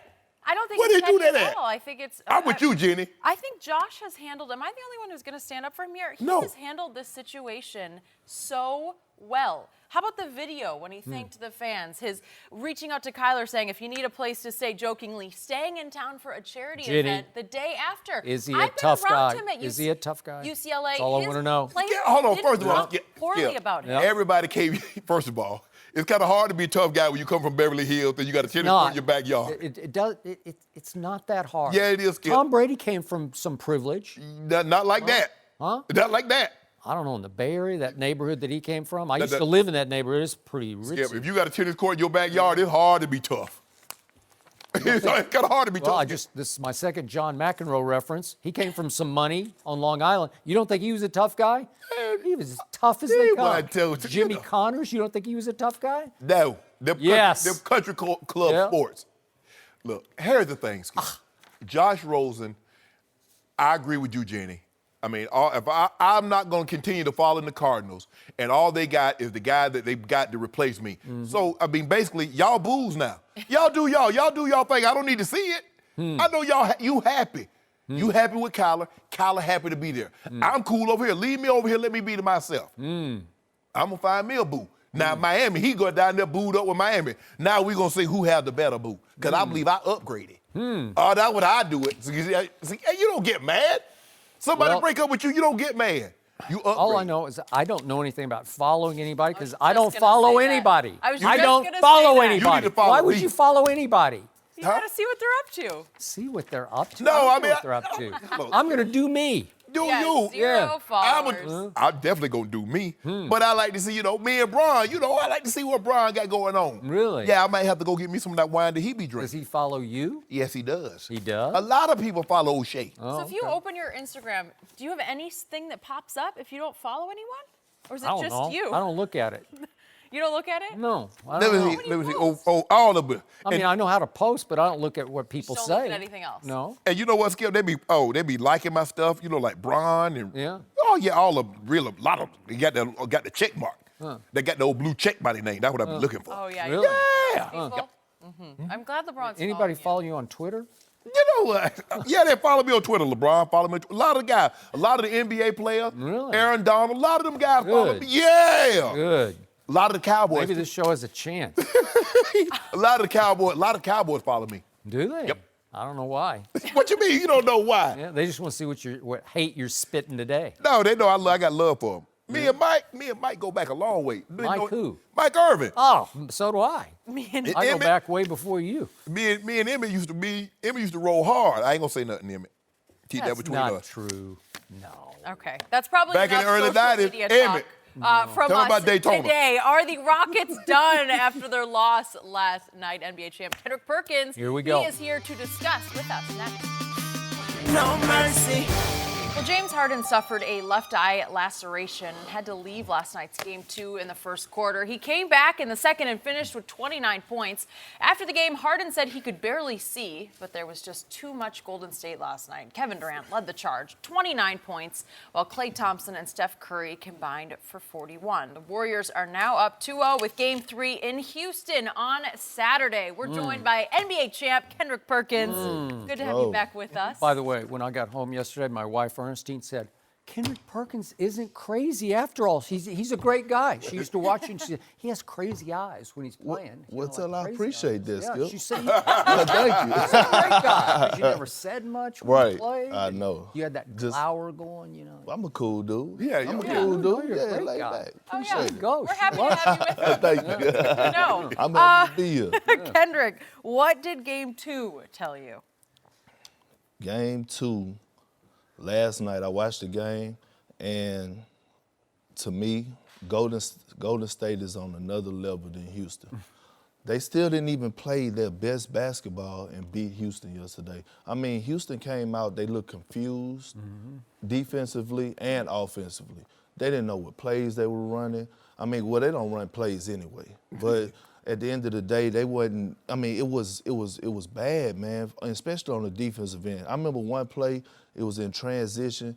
Draymond Green was running at the top of the key, and Clint Capella was guarding him at the top of the key.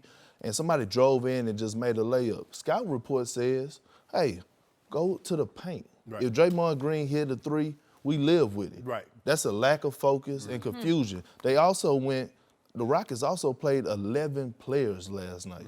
They went 11 deep against the Warriors last night. Fareed came into the game before Nene, when Nene was been playing well for them.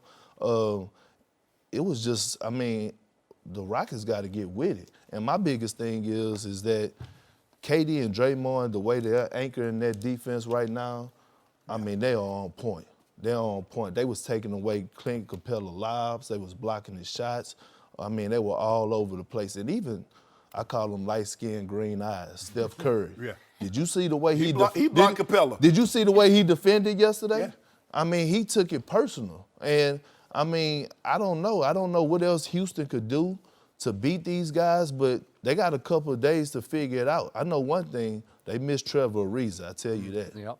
I tell you what they can do. How about not turn the basketball over 18 times? That would help. Right. How about keep Golden State off the glass? 18 offensive rebounds? Yeah. You make 10 threes in the first half, and you still down 10 because you gave up 14 offensive rebounds. You must keep this team because they got 3 of the greatest shooters all time. And you know, Draymond's going to get some rebounds because he's an Energizer Bunny. But you got to keep Iggy. Iggy can't get 4 offensive rebounds. Jerebko can't get 2. McKinney can't get 2. You got great production. You got, 27 points and 20 rebounds from Clint Capella and P.J. Tucker. Right. Ooh, good, I can deal with that. Yeah. CP3, he still hadn't had that game yet, but you got to keep him off the glass. That's the difference.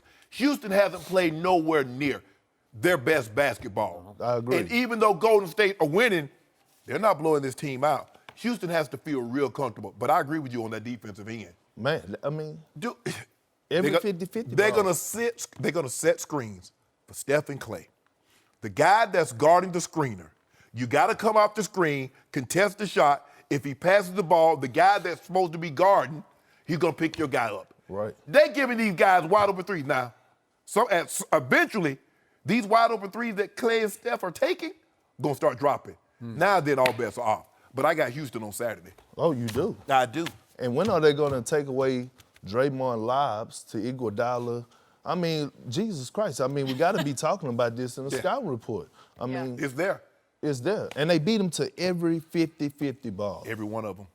So I'm going to remind everyone one more time. Golden State led from start to finish. Yes. 2-0 all the way home. All the way home. And every time Houston said, okay, let's try this, Golden State say, no, that's enough of that. We'll do this. Right.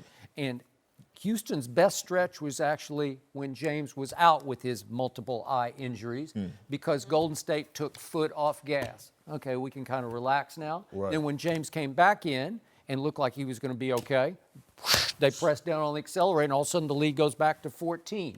So I'm with you. Golden State showed again last night they're just on this other level, and I'm happy that you brought up this point because I didn't to start this show.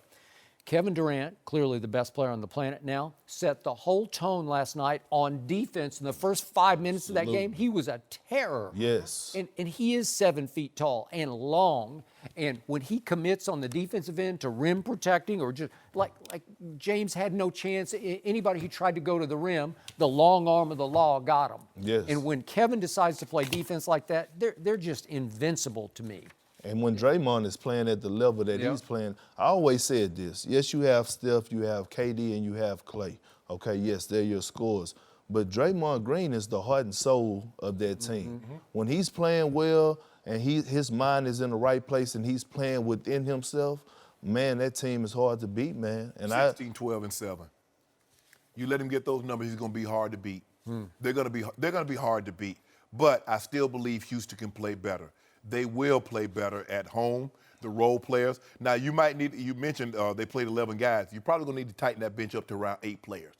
But what he was trying... James was out for a right. while. So but he's trying to find, okay, if I'm going to shorten it down to 8, which guy is going to be my best 8? Right. Because I know I got my 5. Who's going to be the guys that's coming off the bench?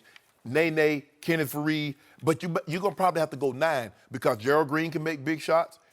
Austin Rivers can make big shots, and you need those 2 bigs. So you might have to tighten it down to 9 guys. 11 is too many, but James Harden come out on Saturday night and show you why. And Shannon, I agree with you about Houston winning Game 3, but let's not forget the history of Game 3s with Kevin Durant. Whew. Let's not forget the history when Game 3's on the road.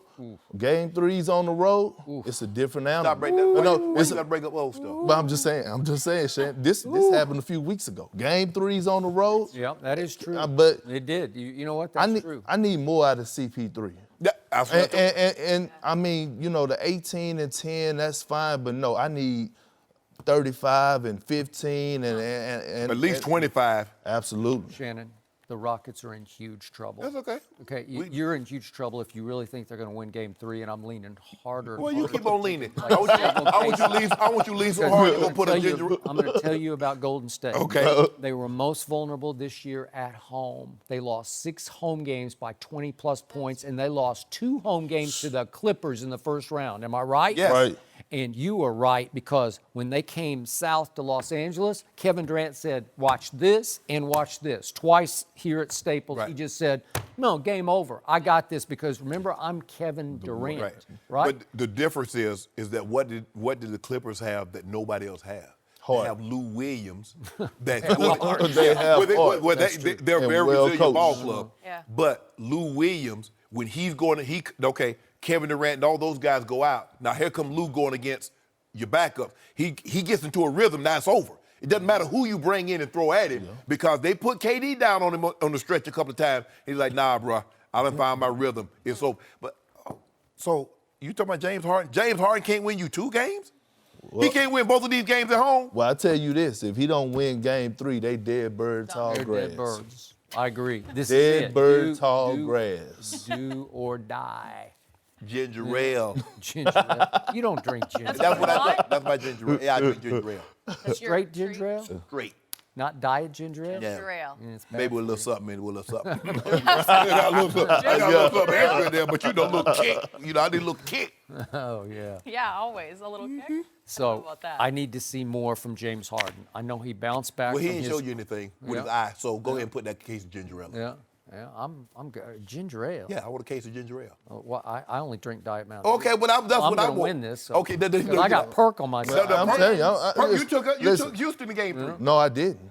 I thought you said No, you think no. they'll win 3, no? I said they need to win Game 3. Okay. They need to win Game, but I need more out of CP and I need more out of Capella. I got to say this. The guys who get paid the big bucks, it's time to step up. That is correct. Chris Paul's looking a little older to me right now, just a little. Like last night, he was looking a little older to me. Like I wasn't seeing that dynamo, that all-star guard. Well, the injury is taking the toll on all of us. I got it. No, I got it. One guy. Yeah. Listen. I did say Houston will win. Yeah. Now you're thinking about it. Yeah, I did. No, you just went back in your file. Yeah, I did say I thought you would. But then I listened to twice. I listened to Skip and I did change my mind. Don't do that. No, I Gotta did. get you in trouble. I changed my mind. Okay, so what So I'm happened in the caught in regular between. season? Houston beat Golden State 3 times, but the one time that Golden State won was at Houston, and who didn't play in that game? There's no Kevin Durant. True. Okay, so what if he does play and they'd already won there, so they got to feel pretty good about themselves at Houston to start We with. feel pretty good that we haven't played nowhere close to our best game. Kevin Durant is still averaging 30-plus points. So Kevin Durant, But you know what? It's interesting. You say you didn't play well last night the way you can. Houston made 17 of 43s. That's 43%. Well, how about this here, Skip? We cut those turnovers. Instead of 18, we go down to 9 or 10. That would work. So guess what that means? An extra 9 or 10 three-point shots. And you allow only 2 offensive rebounds. Maybe that would Didn't work. worry. We give up 5. But if we hit 4 or 5 extra threes Yeah. out of the 9 that we're going to attempt, Golden State was like a pack of hyenas yesterday Yeah. on them. They were. well, They wanted that game much more than. Well, pack of hyenas, guess what? The new Lions going to be on the Pride. Guess what happens when the Lions come on the Pride and the hyenas? They go scurrying like the little scared who is laughing. who is the lion? James Harden. I feel like Is he? James Harden coming. This a James lion. Harden? You know what? The man got rigged in the eyes and you got jokes up here. Okay. Lions don't do this. That hurts. You know what? You ever see a lion wear sunglasses? We have a good conversation on Monday about James Harden and that epic performance he's about to have. Well, he's capable. 3 days to heal up. And he's sitting there listening to hearing all that talk. Okay. He's like, I'm James Harden, right? You know who I am.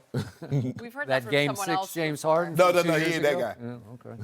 All right, we're going to talk about LA here. Does LeBron regret coming here? All the drama. We have to get your take. No mercy. So let's talk about the mess that is the Lakers. Reportedly, Kurt Rambis's wife Linda is now playing a major role in the organization as they look for a new coach. The Athletic reported that right now LeBron is staying in the background on purpose because he's sensitive to the perception that he's running the organization. They also report that LeBron knew his first year in LA could be messy in order to get the organization back on track. Kendrick Perkins is still with us. He may have known it would be messy. I don't know if he knew it would be this messy. Do you think that LeBron regrets his decision to come to LA? Of course not. I mean, LeBron is 35 years old. He gave everything he needed to do. He did everything he needed to do in Cleveland. Why not finish your career with the Lakers in Los Angeles? I don't think he regretted it. I'm pretty sure Bron knew coming into this Lakers situation it was going to be a process. Matter of fact, he said that. Coming in with a bunch of young guys, he knew what to expect. He knew it wasn't going to be an overnight turnaround. He knew it was going to be a process. So I think Bron is at peace right now. I really do. I think he's at peace. And I think he just want to win. I think he want guys around him that's going to win. And this has been Bron all his career. Everybody keeps saying, oh, Bron run the team. He hates that. He hates it. He hates it because he don't like to whatever y'all put around me, I'm going to play with. Right. You know, but as a franchise, you know, GMs, you know, they usually go to their franchise players and ask their opinion, rightfully so, right? But you know, Bron hates it. He hates voicing his opinion. All he want to do is play basketball and win games. He want to be happy. Matter of fact, he hates drama. Hates drama. Well, he sure creates enough of it. No. The aura around him. I mean, let's be realistic, Skip. He threw the Lakers a life raft when they were drowning. Okay. Makes no sense. Yeah, but running the Lakers at that moment, the guy who knocked on his door first was one Magic Johnson. Irvin Magic Johnson, Laker legend. Somebody LeBron has always looked up to since he was a little kid. Am I right? Yep. Yeah. Kind of wanted, I know it was And everybody Jordan, says but he's more magic he's than more magic than Michael. Yeah. Okay? So that guy got pushed out the back door. And this whole organization is as wacky as I've ever heard. In fact, I told them earlier, if you tried to sell this movie in Hollywood, nobody would buy it because it's just too crazy. You know, It's fake. it's like sitcom-ish crazy, but it wouldn't make a good movie, right? Okay, so I feel sorry for LeBron. He got stuck with this because I don't think he signed up for this. He signed up for L.A., Laker tradition, some Hollywood, Brentwood. He's got that all makes him happy. He's at peace with all that, but he can't be at peace with who's running his basketball team. Right.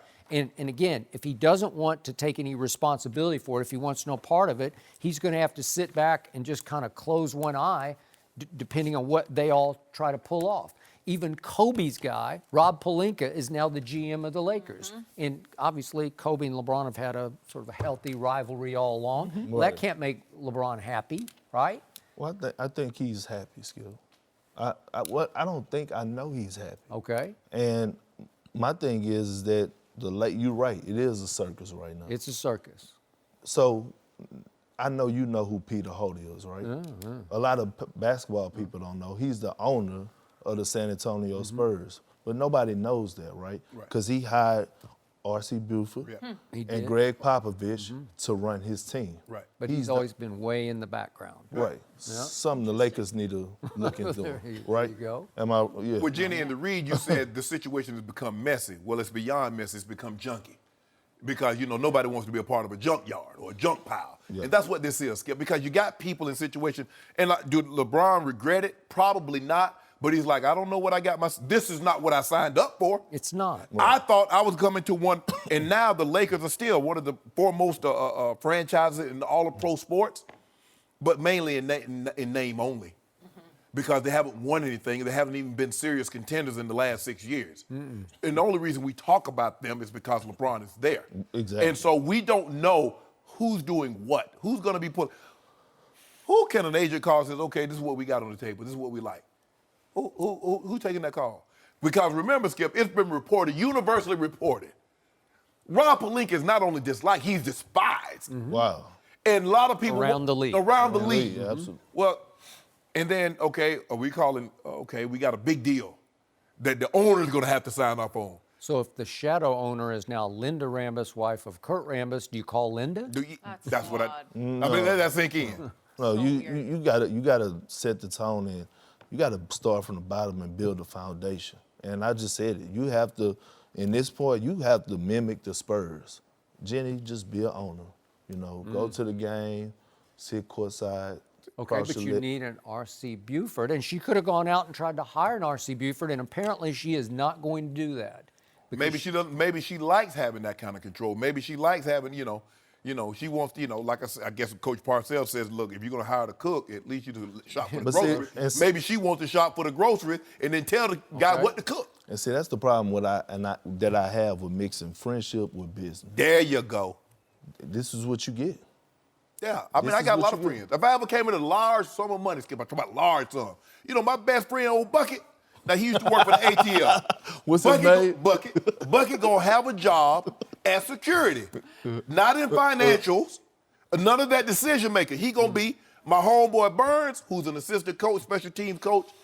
He just gonna be around for us to tell jokes. But everybody got a role. Pay him to do that? Yeah. Everyone has a Oh yeah. We already got this thing worked out. If I ever win the lottery, they already know they done on site. They done working. Can I be a part of it? Just fun?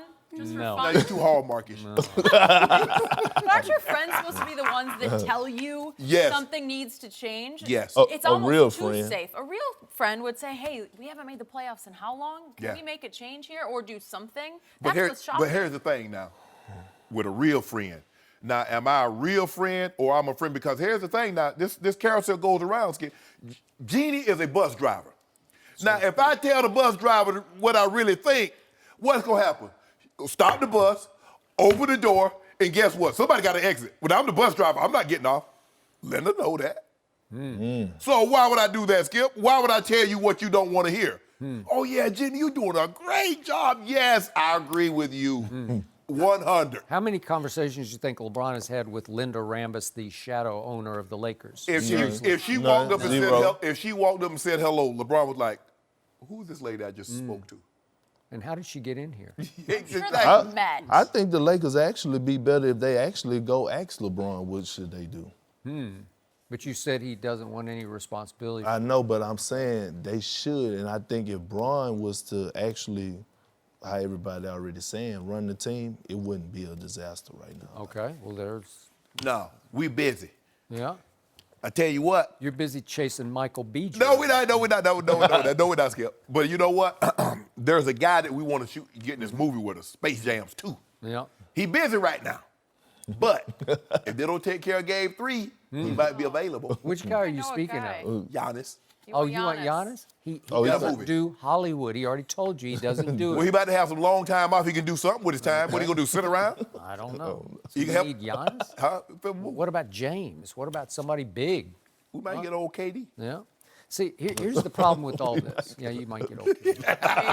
Here's the bottom line problem. When LeBron was in the East, in his prime, and he's sort of coming out of his prime now, he could get away. It didn't matter. None of this mattered because you could give him just whatever. Yes. He's in Miami, it didn't matter at all. But even the second stint in Cleveland, it really didn't matter because he was just too good. He was going to get to the finals. Could he win the finals? It's a little shaky. But at least he could get to 8 straight finals.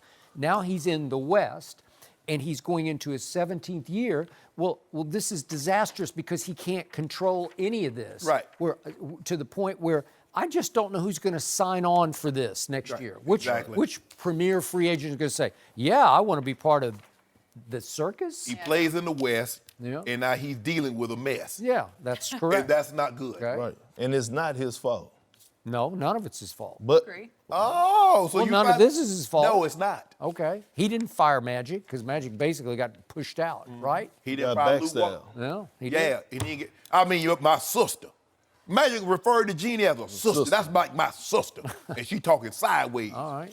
Well, I feel like we could talk about this for the entire yes, show. we could. There are so many angles. Always Braun, a pleasure. take over, Braun.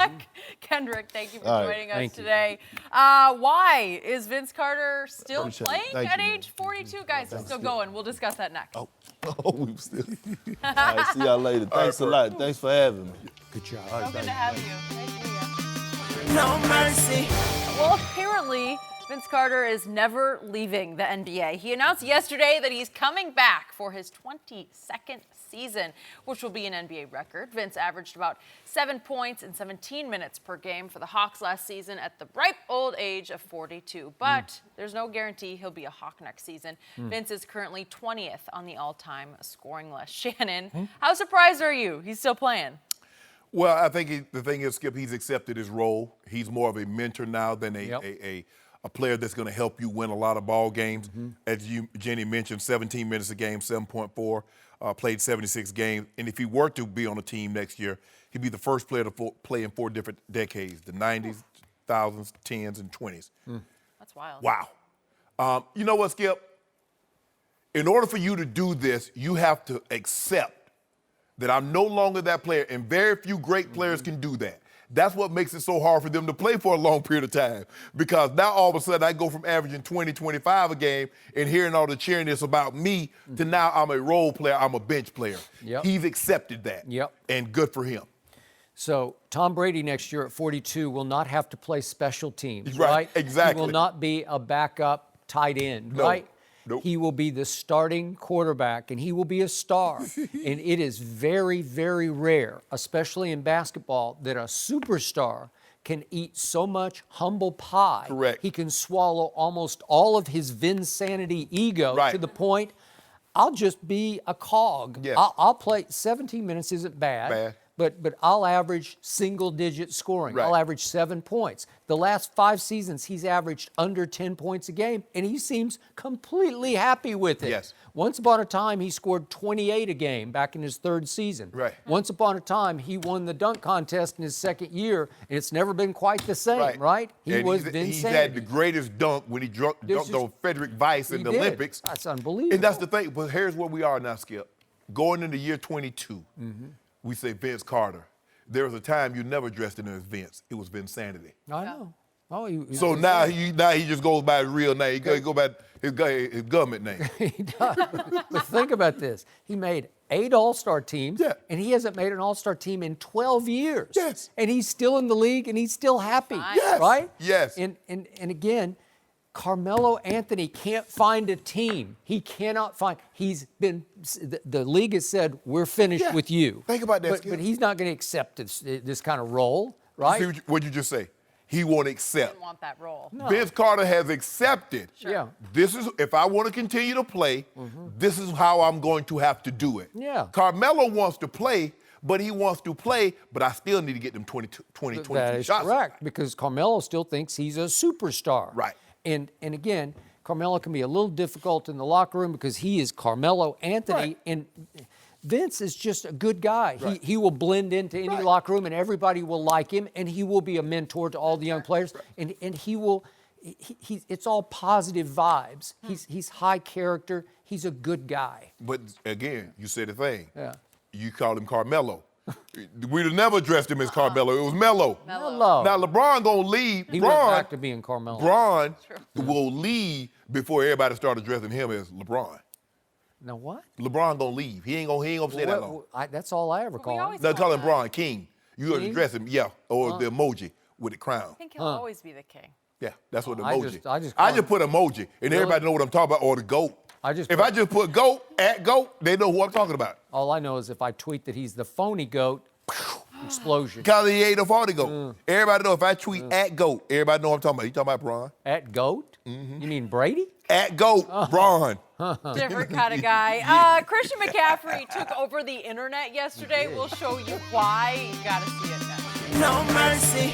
Time for our final topic of the day. The Panthers posted this picture of Christian McCaffrey yesterday on the field looking, well, really jacked. It appears that he has been missing too many arm days at the gym. McCaffrey had a huge year last season with nearly 2,000 total yards. So, Shannon, what do you make of this pick?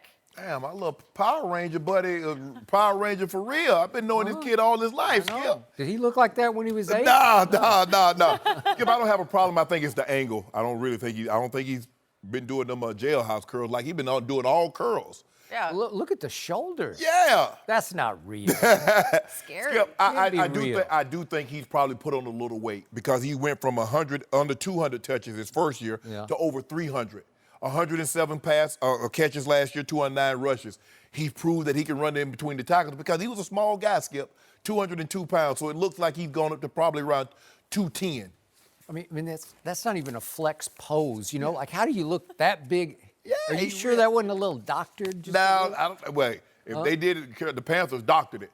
Maybe. But, long as it doesn't slow him down, he can take the pounding because it looks like he's going to be relied on even a little bit more this year, running in between the tackles. Did he go to Germany or? Nah, he ain't go to Wakanda. Would they let him in? No. No. He favored all that. I don't think so. Yeah. For my vacation, I'm going to Wakanda. Are you really? Oh, I think you go there a lot.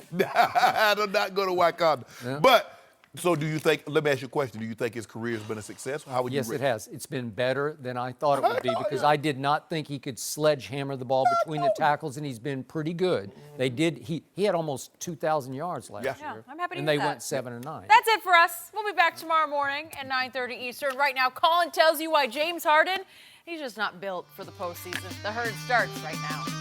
No mercy.